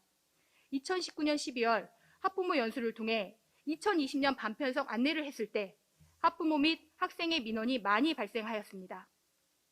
그 이유는 고교 학점제 운영이 대입에 더 불리하다고 판단해서였고 대한민국 고3이 매 수업 시간마다 이동하는 것에 대한 불만이 있었습니다. 또한 2020년 3학년 학생들은 진로 선택 과목에서도 1에서 9등급으로 성적을 산출해야 하므로 소수의 학생들이 선택한 과목은 학생들의 성적이 불리한 상황이었습니다. 2020년 선도학교 2년차 변화하는 2022 수능에 맞춰 교과별 교사 협의를 통해 교육과정을 재정비하였습니다. 3학년 학생들의 교육과정 편성에서 교사들이 실제 가르칠 수 있는 과목으로 편성하였으며 학생의 과목 선택 역량을 강화하기 위해 반별 연수를 실시하였습니다. 1학년 학생 대상으로 고등학교의 전반적인 교육과정에 대해 안내하였으며 2학년 학생에게는 변화하는 대입체계와 2022 수능의 특징에 대해 설명하였습니다. 과목 선택 시 가장 중요한 것은 자신의 진로에 대해 생각해보고 관련이 있는 과목을 선택할 것을 강조하였으며 졸업생을 활용한 교육과정 박람회와 교과 설명회를 진행하여 학생들이 자신의 진로와 선택 과목에 대해 생각해 볼 수 있는 시간을 가지도록 하였습니다. 진로상담부와 교육과정부의 긴밀한 연계로 인해 내실 있는 진로 지도가 이루어질 수 있었다 생각합니다. 최종 선택 결과 학생들 중에는 30시간 수업시간 중 국어 교과를 3과목 선택하여 국어 수업을 9시간 듣기를 희망하는 학생이 있었습니다. 저희 담당 부서에서는 학생들에게 이 부분에 대해 안내하였고 선택 과목을 변경할 수 있는 기회를 제공하였지만 국어 9시간을 선택한 학생들은 변경하지 않았습니다. 하지만 국어 교과 선생님들조차도 너무 편향된 선택은 좋지 않다고 생각하십니다.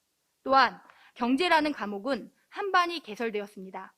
한반 편성에 대해 학생들에게 안내하였지만 역시 학생들은 자신의 선택을 변경하지 않았으나 경제 담당 선생님께서는 큰 불만을 말씀하셨습니다. 현 대입 내신 산출에 의하면 한반만 개설된 과목은 학생들에게 굉장히 불리하다는 이유에서였습니다. 학생의 선택을 존중하기 위해서는 내신 산출 시 지금과 같은 상대평가가 아닌 절대평가가 먼저 선행해야 한다고 생각합니다. 올해 2021 선도학교 3년차가 되었습니다. 2020년은 코로나19로 인해 학생들의 정상적인 등교가 이루어지지 못했고 오프라인 학부모 연수도 자주 열리지 못해 학교, 학생, 학부모 간의 소통에 부족한 부분이 있었습니다. 2021년도에는 교육 대토론회를 통한 고교학점제 운영 방안에 대해 교육 3주체의 적극적인 소통을 하려고 준비하고 있습니다. 그 준비 과정으로 그룹별 교사 연수를 통해 2015 개정 교육과정과 본교 고교학점제 운영 방안을 모색하고 있으며 교육과정 리더와 진로 도우미 학생들의 협조로 학생들이 자신의 진로에 관심을 가지고 교과를 선택할 수 있도록 여러 가지 행사를 기획하고 진행하고 있습니다. 미래 사회에 맞는 인재를 육성하기 위해 고교 교육은 입시 수능 준비에 초점을 둔 교육과정 운영이 아닌 모든 학생의 진로 설계와 성장을 돕는 학생 맞춤형 교육과정 운영이 필요하다는 점에 동의합니다. 하지만 현 시점은 그런 고교 교육을 준비하는 고교 학점제 도입을 위한 가독이라 생각합니다.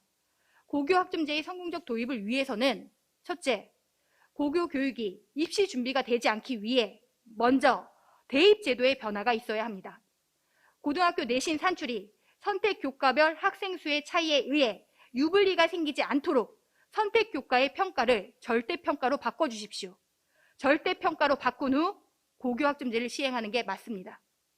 지금과 같은 상대평가에서는 학생들은 자신의 진로와 연관된 과목 이수보다는 성적을 잘 받을 수 있는 과목을 선택할 수밖에 없습니다.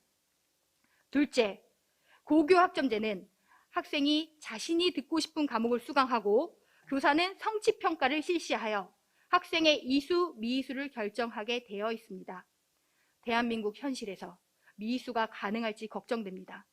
민원 발생의 위험이 있으며 과연 교육부에서는 이런 문제에 대해 교사를 보호해 줄 수 있을지 걱정됩니다. 현재 교육부에서는 단위 학교의 자율성을 존중한다는 명목으로 단위 학교별 최소 학업 성취 수준을 정하라 하였고 미이수가 나오지 않도록 조치하라고 하고 있습니다.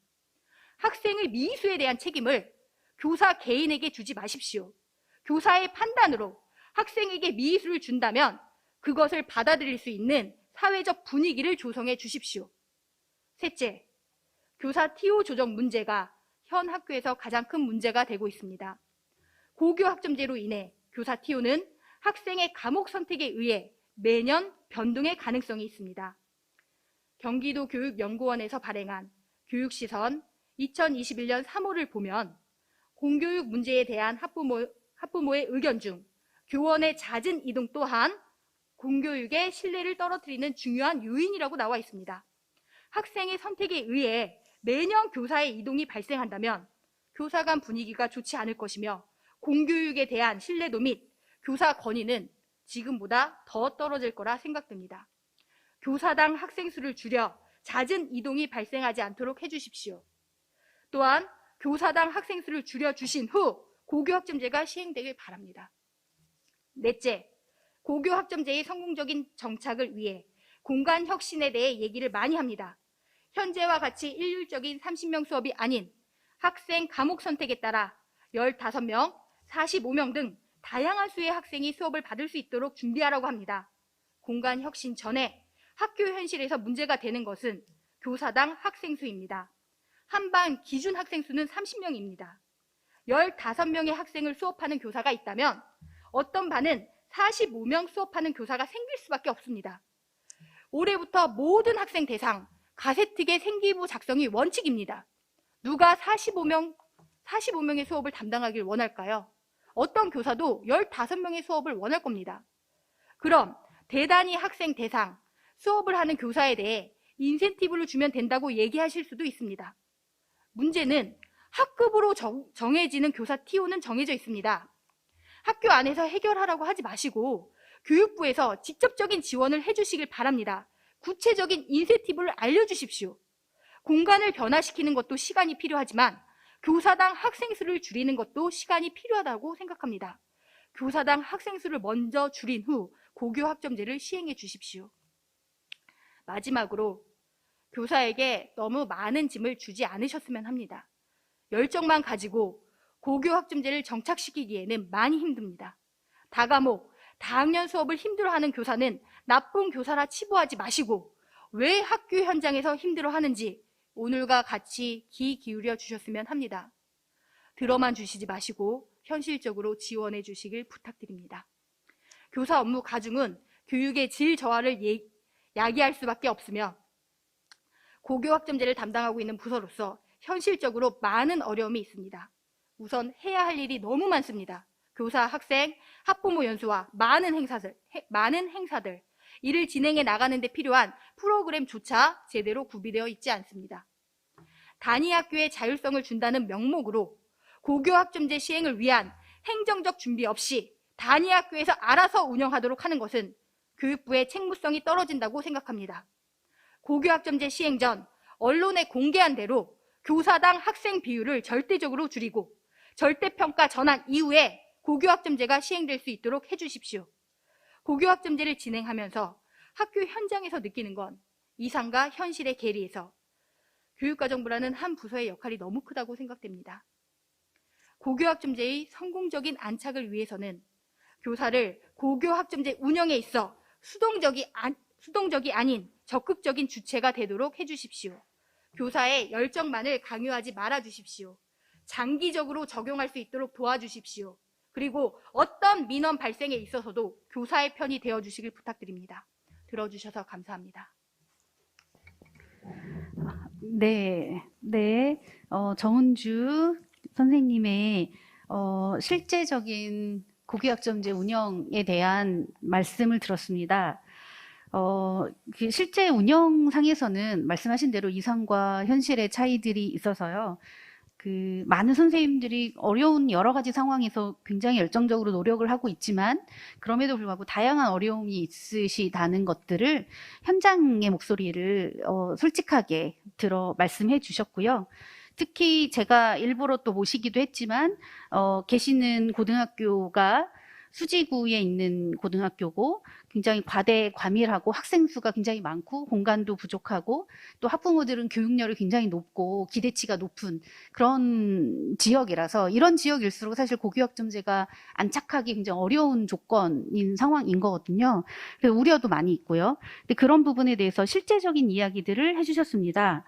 그래서 계속 얘기되고 있지만 절대평가와 관련된 문제, 그다음에 교사 TO 조정이라든가 학생 수 조정과 관련된 문제들, 그다음에 뭐 미수 이런 거가 생겼을 때 그 이후에 책임성의 문제라든가 실제 현장에서 느낄 수 있는 다양한 문제점들에 대해서 이야기를 해주셨습니다. 네, 그 현실적인 이야기 들려주셔서 너무 감사하고요.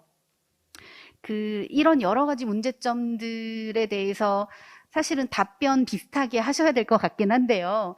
앞으로 또 어떻게 경기도 교육청에서 이런 여러 가지 문제점들을 조금 더 개선하고 또 보완해 나갈 수 있을 건지 어떤 계획을 가지고 계신지 그런 부분에 대해서 김삼향 경기도 교육청 교육과정국 교육과정과 장학사님의 토론을 듣도록 하겠습니다. 네, 안녕하세요. 반갑습니다. 저는 학교교육과정과에서 이제 고교학점제를 담당하고 있는데요. 제가 요즘 제 삶의 모토가 생겼습니다. 고교학점제 성공적 도입인데요. 오늘 이제 같은 주제로 뜻깊은 자리 초대해 주셔서 너무 감사하고 또 같이 이 시간에 참여해 주시는 분들께도 고마운 마음을 전해드립니다. 사실 앞에서 이제 고인영 교수님께서 이제 학교 공간의 다양한 변화 모습을 보여주실 때, 저러한 변화를 고교학점제라 하면 견인할 수 있겠다. 그래서 조금 설레었고요. 또 이제 옆에 이제 선생님들 학교에서 실천하시면서 또 어려운 말씀들 많이 나눠주셔서, 빨리 또 지원을 해서 저희가 학교의 어려움을 좀 빨리 덜어드려야 되겠다. 이런 좀 마음을 좀 가져봤습니다.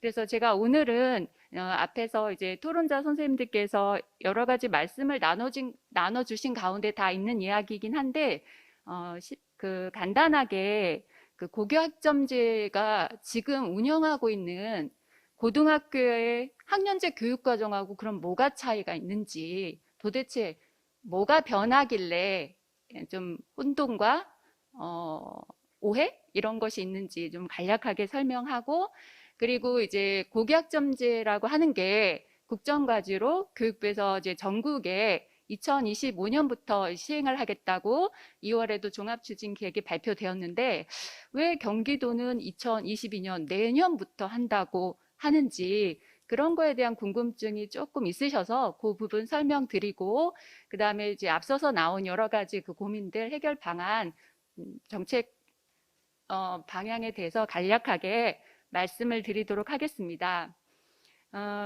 고교학점제하고 기존 학년제, 지금 운영하고 있는 그럼 학년제 교육과정이 뭐냐, 무슨 차이가 있냐라고 했을 때 일단 학교는 교육과정을 운영하는 곳이죠. 이건 변함이 없는데 그 교육과정을 편성 운영하는 방식의 차이가 일단 시작이 돼요. 그러니까 과거에 우리가 학교 다니던 상황을 돌이켜보면 그냥 학교에서 제시를 해줬죠. 이 과목 들어라. 아니면 제한되게 이 과목 중에서 무엇을 들을래. 이런 어떤 그 학교 중심의 교육과정 편성 방식이었다고 하면 고교학점제라고 하는 건 이제 학교의 학생들을 들여다보잖아요. 얼굴이 다르고 모습이 다르고 성격이 다르고 소질과 적성이 다 달라요. 그래서 이제 공통적으로 배워야 하는 과목들, 기본 소양을 갖출 수 있는 것들은 다 배운다는 전제 하에서의 선택을 말하는 거거든요. 그러면 학생들에게 물어보는 거죠. 무엇을 배우고 싶니? 그래서 어떤 교과목을 공부하고 싶니? 이렇게 물어보는 그렇게 교육과정의 편성 방법을 배운다고 이해해 주시면 될 것 같습니다. 첫 번째 이제 순서가 그렇게 시작되다 보니까 그러면 그 기존에는 우리가 저희의 그 학창 시절의 경험을 떠올려도 우리 반 아이들의 시간표는 고민할 게 없죠. 늘 다 똑같았으니까. 그런데 아이들이 이제 선택을 하고 배우고 싶은 것들을 어떤 선택 과목 상황에서 개인 차이가 있게 이제 배우다 보면 수강 신청을 해야 될 거 아니에요. 이제 그래서 개인 시간표가 아이들의 시간표 차이가 있고 그래서 수강 신청의 절차가 생기죠.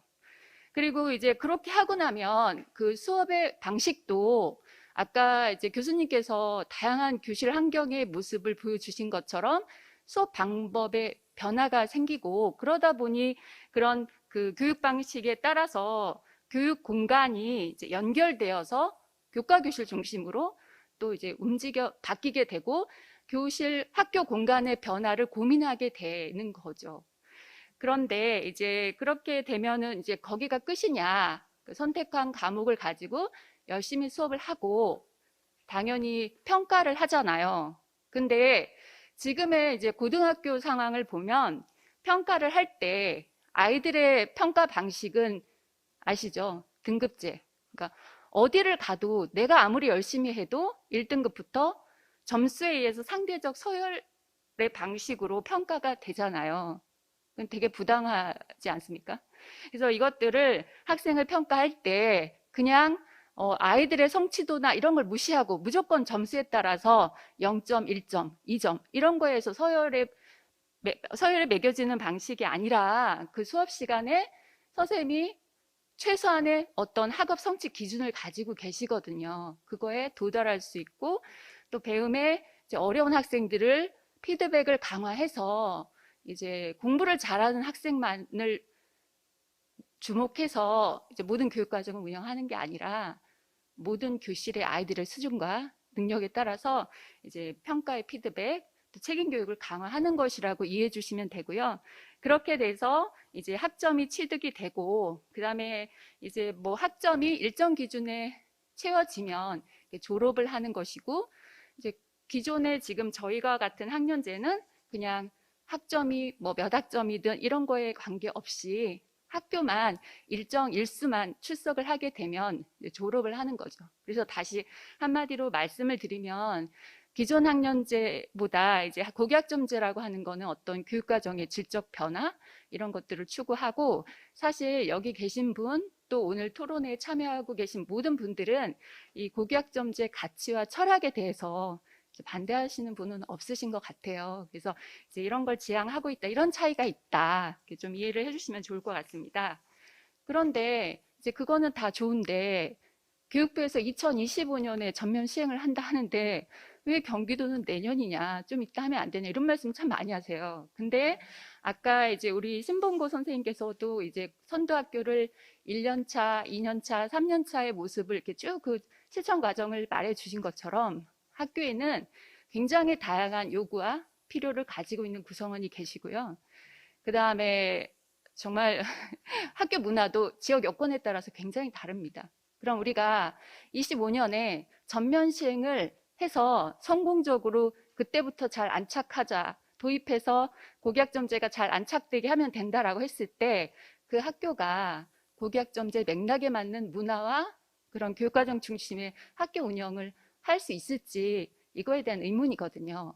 그래서 이제 고교학점제를 시작한다고 했을 때는 이제 우리가 전면 시행이라고 한다는 것은 내년에 경기도가 고교학점제를 전면 시행한다는 의미는 연구선도 학교를 하면서 전면으로 다 참여하면서 이러한 가치를 준비한다고 이해하시면 되고 지금 우리는 준비의 시기를 지금 보내고 있는 것이라고 이해해 주시면 되겠습니다. 그래서 학교가 교육과정의 중심에 그런 비전과 철학을 공유하고 그런 걸 만드는 데 굉장히 시간이 많이 걸려요.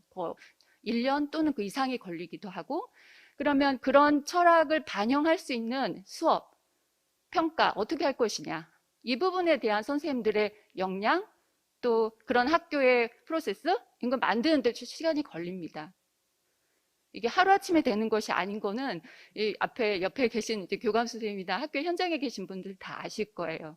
그러면 이제 그런 것들을 준비하면 벌써 1년, 2년, 물리적인 숫자의 어떤 굉장히 지난한 시간이 필요하고, 그렇게 됐을 때 고교학점제라고 하는 철학과 제도의 틀이 와도 내용적으로 알차게 운영될 수 있다는 것입니다. 그래서 다시 말하면 2025년에 전면 시행한다는 것은 2022년부터 시작하는 거라고, 준비하는 거라고 이해해 주시면 오해가 없을 것 같고요. 간혹 이제 하도 이제 우리가 고등학교 교육이 입시하고 이제 연관이 많이 되다 보니까 뭐 불리익이 없냐, 평가는 그러면 경기도만 뭐 평가를 다르게 하느냐, 그런 거 아닙니다. 제가 말한 그 부분을 준비하는데 이제 기존의 그 평가 제도라든가 입시 제도는 전국의 공통 사항으로 이제 적용이 되는 거여서 이제 그렇게 걱정을 안 하셔도 될 것 같습니다.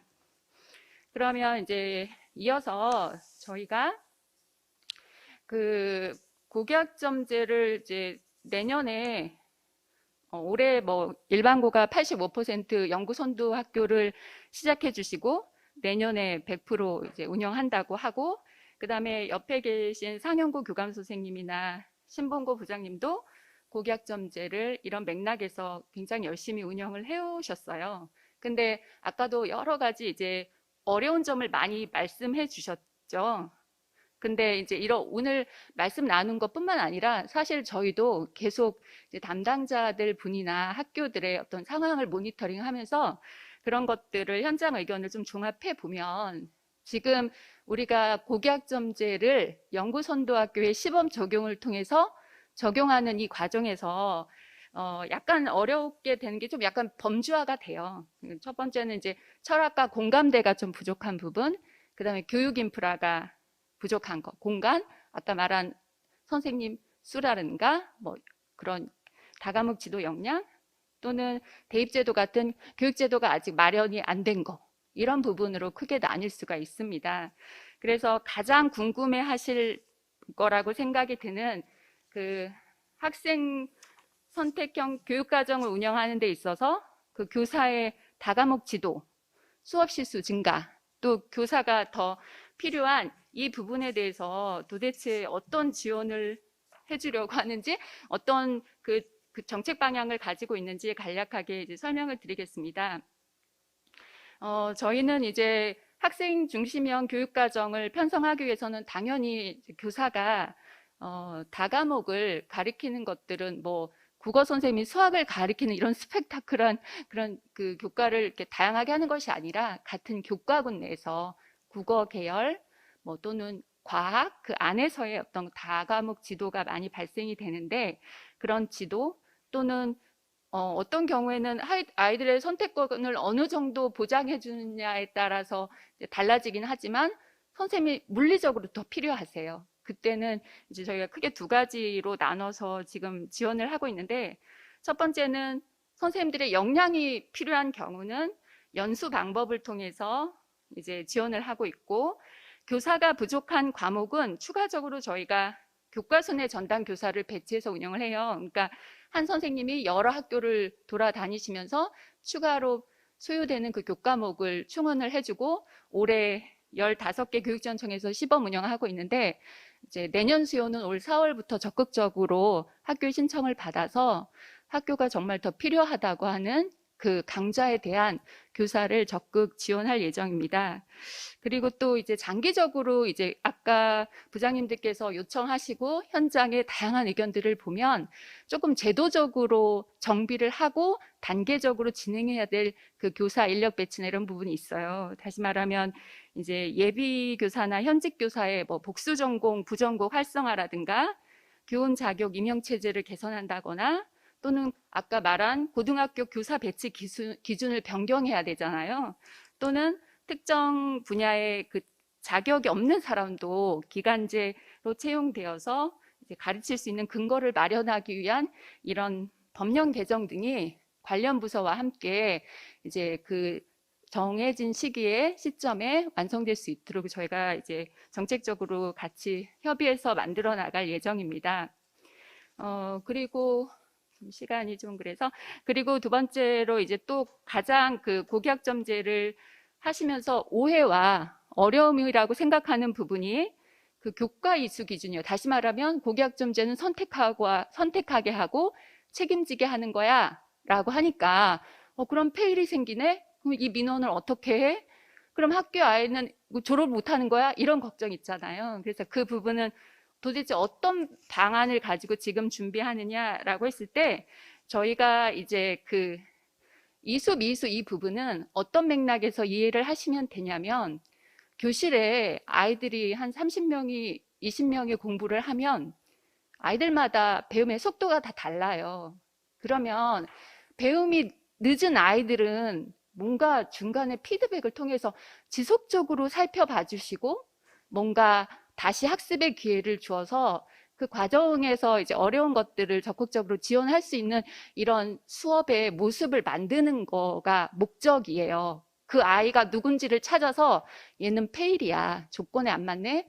떨어뜨려야지. 이게 아니라 그런 아이가 있다고 하면 조금 더 적극적으로 지원하는 방안을 학교 교육과정 속에서 만들어가는 것이 목표이고 그리고 이제 정말 어려운 아이들이 있어요. 그 아이들은 어떤 치료가 필요할 수도 있고 이런 아이들은 방학 중이나 또는 뭐 대체 이수 과목을 통해서 교육청 차원에 또는 어떤 센터의 어떤 전문가 상담이나 이런 걸 통해서 연결할 수 있는 것들을 만든다고 보시면 돼요. 목적이 페일이 아니라 모든 아이들이 그 수준에서 일정 성취 기준의 이상에 도달할 수 있도록 지원해가는 것이라고 이해를 해주시면 좋을 것 같습니다. 그래서 올해 저희가 이것도 이제 학교의 시범 적용을 통해서 이런 고민과 이런 실천들을 만들어 가야 되기 때문에 그 연구선도학교에서 5개 공통 과목, 1학년 과목에서 저희가 이제 학생들을 진단하고 수준에 맞는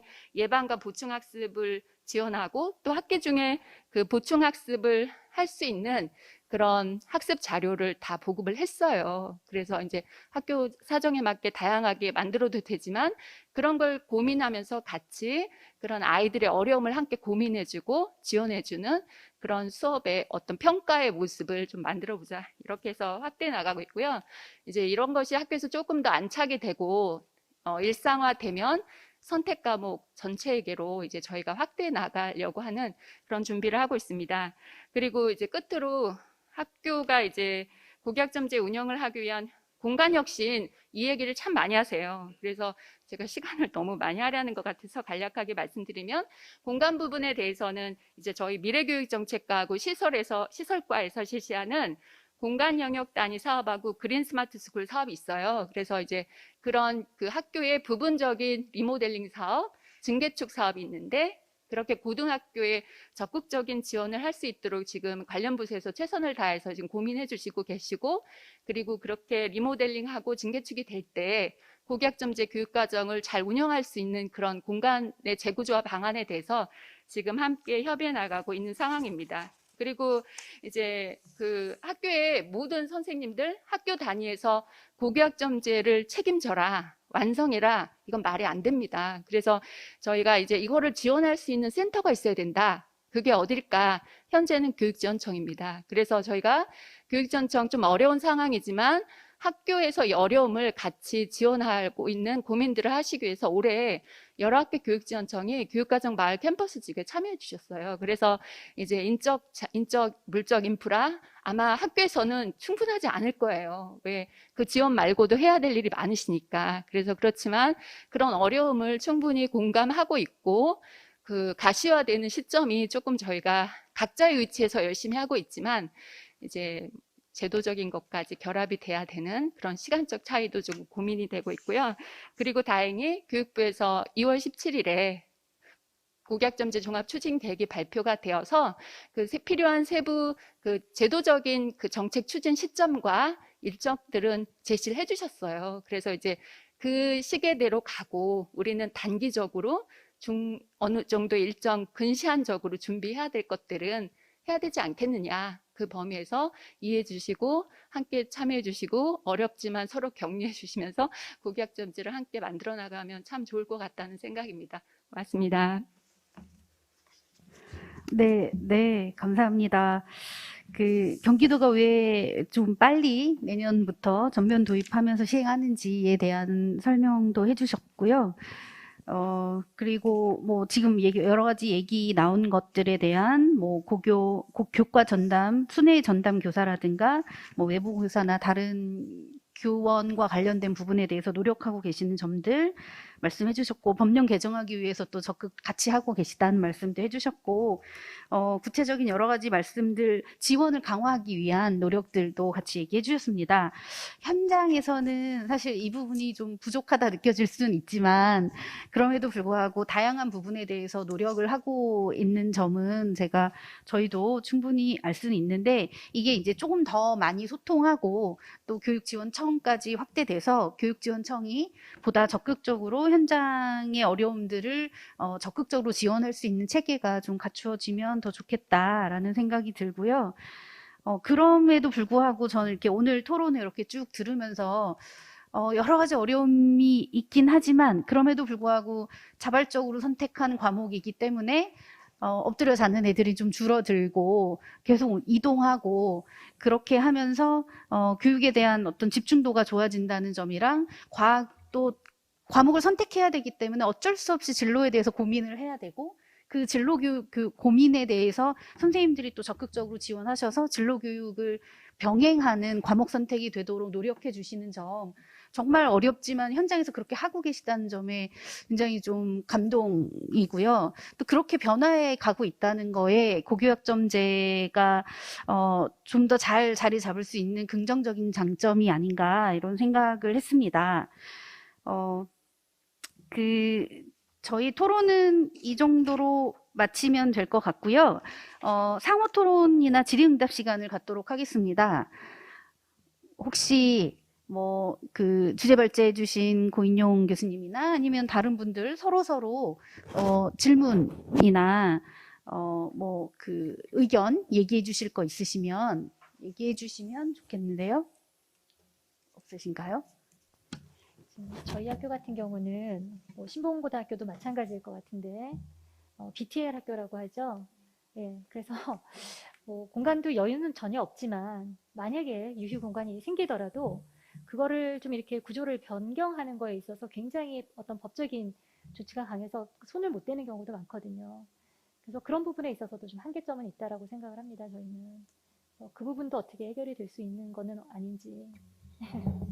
예, BTL 학교는 현재 상황에서는 소유권을 다른 곳이 갖고 있는 것이죠. 그렇죠. 그러니까 네. 관리하거나 마치 이제 전세 사는 느낌의 그런 학교가 되다 보니까 공간을 마음대로 바꿀 수 없고, 바꾼다 하더라도 그분들의 이제 재산권과 관련된 부분을 이제 빌려 쓰고 있는 거니까 완전히 넘어오기 전까지는 그런 어려움이 있기는 합니다만, 바로 그런 지점에서 이제 교육 공동체의 주체로 의견을 제시하고 그것을 협의하는 과정 속에서 그런 문제를 해결한 사례들이 몇 군데 있었어요. 그래서 그런 식으로 결국은 그렇다고 해서 그것을 소유하고 있는 그 건설회사나 주체들이 그것을 갖겠다라는 것이 아니라 일정 기간 이후에 넘겨주는 것이기 때문에 그런 부분에서 비교적 여유 있게 조정할 수 있는 여지는 좀 있다. 그런 의미에서 그런 협의체 같은 것들이 꼭 필요할 것 같고요. 바로 그게 공동체가 같이 참여하는 과정 속에 같이 포함시켜서 진행해 주시면 훨씬 더 가능한 방법 찾기가 쉽지 않을까. 그런 현재로서는 그렇습니다. 법적으로는 좀 어려움이 있을 수 있습니다. 네, 혹시 다른 질문이나 의견 있으신가요? 그러면 제가 몇 개만 질문 드리도록 하겠습니다. 아까 공간과 관련돼서 제가 특히 여유 있는 학교는 모르겠는데 이미 과대 과밀 꽉 차 있는 학교 같은 경우에 공간을 어떻게 건드리기가 쉽지 않은 상황인데, 그럼에도 불구하고 아까 발표하실 때 그런 학교들도 없는 공간을 이렇게 숨어 있는 공간을 찾아내거나 아니면 교실들을 통합하거나 가변적인 형태로 바꿔서 그것들을 충분히 바꿀 수 있다라고 말씀해 주셔서 굉장히 설레고 기대가 되고 그랬거든요.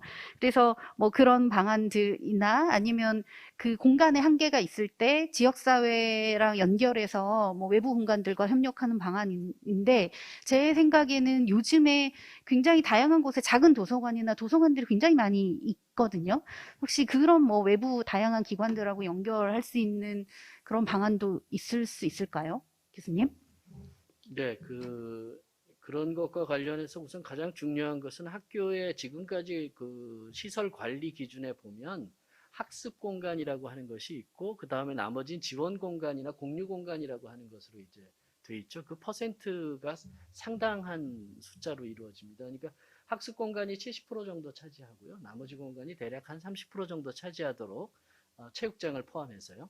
그렇게 구성되어 있는데 그러한 공간 중에서 만약 복도와 같은 공간들을 아까 말씀드린 예와 같이 학습 플라자나 학습 워크스테이션으로 정리를 한다면 적어도 15% 정도까지는 학습 관련 학습 공간을 누릴 수가 있는 부분이 생기고요. 그리고 교실이라고 하는 것 자체도 이제 잘 보면 교실 안에 모든 것이 다 공유하고 있다라고 한다면 그 중에 일부 기능들을 합쳐짐으로 해서 교실에서 학습을 할 수 있는 영역을 조정할 여지들이 조금씩 생깁니다. 물론 지금까지는 교실 크기가 정해져 있어서 두 칸 뭐 이렇게 정해져 있는 그런 상태이지만 그런 것에서 약간 유연성을 발휘하면 필요에 의해서 언제든지 현재는 우리가 클래스 타입의 그러니까 학급 단위의 학교 체제는 유지하면서 과목에서만 흩어지고 있기 때문에 학점은행제의 경우에는 그런 것들을 동시에 지원할 수 있도록 유연하게 바꾸는 작업들, 교실의 일부를 트거나 교실을 외부와 연결시키면서 다른 공간과 연계하거나 공유되는 공간을 만들어내거나 뭐 이런 작업으로 어느 정도 이제 가능성이 있고요. 그 어느 정도까지는요. 그다음에 외부와 관련된 그 부분은 뭐 쉽게 말씀드리기 어렵기는 합니다만 어쨌든 지자체 쪽하고의 문제를 좀 잘 해결하시면서 지자체와 마을 교육 공동체 와 같이 연계해서 공간들을 서로 주고받는 되게 학교는 공간을 내준다고만 생각하시는데 사실은 학교도 외부 공간을 이용할 수 있는 것처럼 또 반대일 수도 있고요. 그런 의미에서 학교가 조금 더 유연한 태도로 지자체와 협의를 하면 오히려 좋은 기회를 얻을 수 있고 지자체가 가지고 있는 평생교육 관련 예산이나 교육 예산들을 적절하게 사용할 수 있는 기회를 얻을 수도 있는 경우도 많이 봤습니다. 아마 그런 정도까지만 말씀드려야 될 것 같습니다. 네. 네, 감사합니다. 어떻게 보면 시설관리 기준이나 뭐 그런 지침 같은 것도 좀 변경이 되거나 이럴 필요가 있을 것 같네요. 뭐 교육청 단위에서 그렇게 하면 훨씬 더 효율적이고 유연하게 뭐 활용을 할 수 있는 방안들이 있으니까 그런 부분 좋을 것 같고요. 마지막으로 하나만 더 질문을 이거 많은 분들이 우려하는 지점이시긴 한데요. 아까 뭐 입시에서 자유로울 수 없다 이런 말씀들도 많이 하시기도 하고 또 고교학점제가 잘못하면 어떻게 보면 우열반을 더 가르는 그런 형태가 될 수도 있다. 이런 부분을 이제 우려하시는 분들이 있어요. 원래 취지는 그게 아니지만 우리 모두의 수월성 막 이런 거 말씀하셨지만 실제 운영은 그렇게 되지 않을까를 또 걱정하시는 분도 계셔서 혹시 그런 부분에 대해서 뭐 이렇게 대안이 있을까요? 백병부 부장님께 어려운 질문 죄송합니다. 대안이 있으면 이제 제가 입시 컨설턴트로 나서면 되는데 근데 현실적으로 생각해 보면 이제 이 입시 제도가 크게 바뀌었거든요. 그러니까 지금 고등학교 1학년부터는 생기부의 기록 내용도 달라지고 그것의 반영 방식도 굉장히 달라집니다. 그래서 뭐 쉽게 생각하면 대학에서 정시 비중이 늘어난다고 하지만 상당수 비중은 여전히 학생부 종합전형으로 이루어져 있고 그 학생부 종합전형은 학생부에 나와 있는 기록을 가지고 이제 평가를 하게 되어 있는데 대학이 지금 활용할 수 있는 자료가 학생부 종합전형임에도 불구하고 내신 등급하고 교과 세특밖에 없어요. 근데 그러니까 이 내신 등급이라는 건 모든 학교에서 1등급부터 9등급까지 다 있습니다. 학교가 아무리 노력을 한다 치더라도 1등급이 늘어날 수가 없어요. 이건 비율로 정해지는 거기 때문에 그러면 학교가 노력해서 그 학교의 입시 성적을 내기 위한 방법은 이제 딱 두 가지밖에 없는 거예요. 어떤 과목을 듣게 했나, 그리고 그 과목에서 아이가 어떤 활동을 했는지를 얼마나 꼼꼼하게 기록했나. 이게 이제 교과 세특이거든요. 이 교과 세특을 기록하는 거는 선생님들이 얼마나 성의 있게 보시고 얼마나 꼼꼼하게 기록해서 했느냐와 관련된 거니까 그것은 이제 모든 학교에서 다 비슷하게 노력한다 치고, 남는 거는 그 학교가 지역사회하고 연계를 하든 아니면 다른 학교하고 연계하든 해서 그 학생들의 진로와 일치하는 과목들을 얼마나 다채롭게 개설해 줬냐거든요. 그래서 이것이 사실은 변화된 입시와 관련해서도 그 학교가 경쟁력 있게 입시에서 유의미한 성과를 낼 수 있는 방식이다. 그래서 고교학점제가 그 입시에서 불리한 거 아니냐, 이거는 사실은 좀 오해다라는 생각이 좀 들어요. 그래서 절대평가가 되든 안 되든지와 관계없이 지금의 입시제도 하에서도 최소한 고등학교 1학년 아이들에서는 고교학점제를 적절하게 잘 선택해서 과목을 다채롭게 진로에 맞게 개설해 주는 게 그 학교의 입장에서도 좋은 성과를 내는 비결일 거다라는 말씀을 좀 드리고요. 덧붙여서 말씀을 좀 드리면 이게 고교학점제는 사실은 그 학교가 가지고 있는 제한된 자원, 그게 뭐 선생님의 수일 수도 있고요, 뭐 그 학교의 학급 수일 수도 있고 공간일 수도 있고, 그런데 그 자원을 어떻게 배분할 건가와 관련된 문제이기도 해요. 모든 아이들에게 최대한의 자원을 배분할 만큼 학교가 많은 자원을 가지고 있지 않거든요. 제한된 자원을 가지고 있습니다. 그 제한된 자원을 어떻게 배분할 건가와 관련된 원칙이 아까 잠깐 말씀드렸던 정의의 원칙이거든요. 그러니까 이 방식으로 자원을 배분하면, 다시 말하면 이 방식으로 과목을 개설하고 이 방식으로 선생님을 배치하면 누가 이익을 보고 누가 손해를 볼 건지에 대한 학교 구성원들의 합의와 배려가 필요하거든요. 그러니까 이렇게 과목을 개설하면 그렇지 않아도 피해를 받고 손해를 받고 학교에서 소외된 아이들이 더 많은 소외를 본다, 그러면 그렇게 하면 안 된다는 거죠.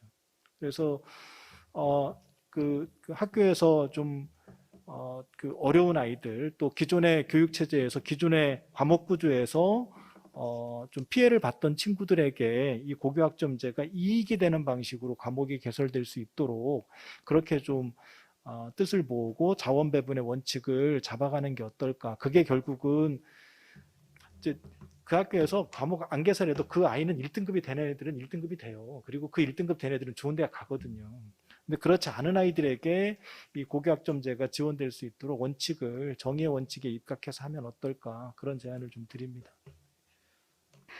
네, 네, 말씀해 주신 거로 보면 진짜 학교가 어떤 원칙을 가지고 또 교사분들이 다 같이 고교학점제를 적용하는데 어떤 마음가짐으로 어떻게 준비되어 있는지, 그리고 어떤 마음으로 그 과정을 짜고 어떻게 운영을 하는지가 너무 중요할 거라는 생각이 들고요.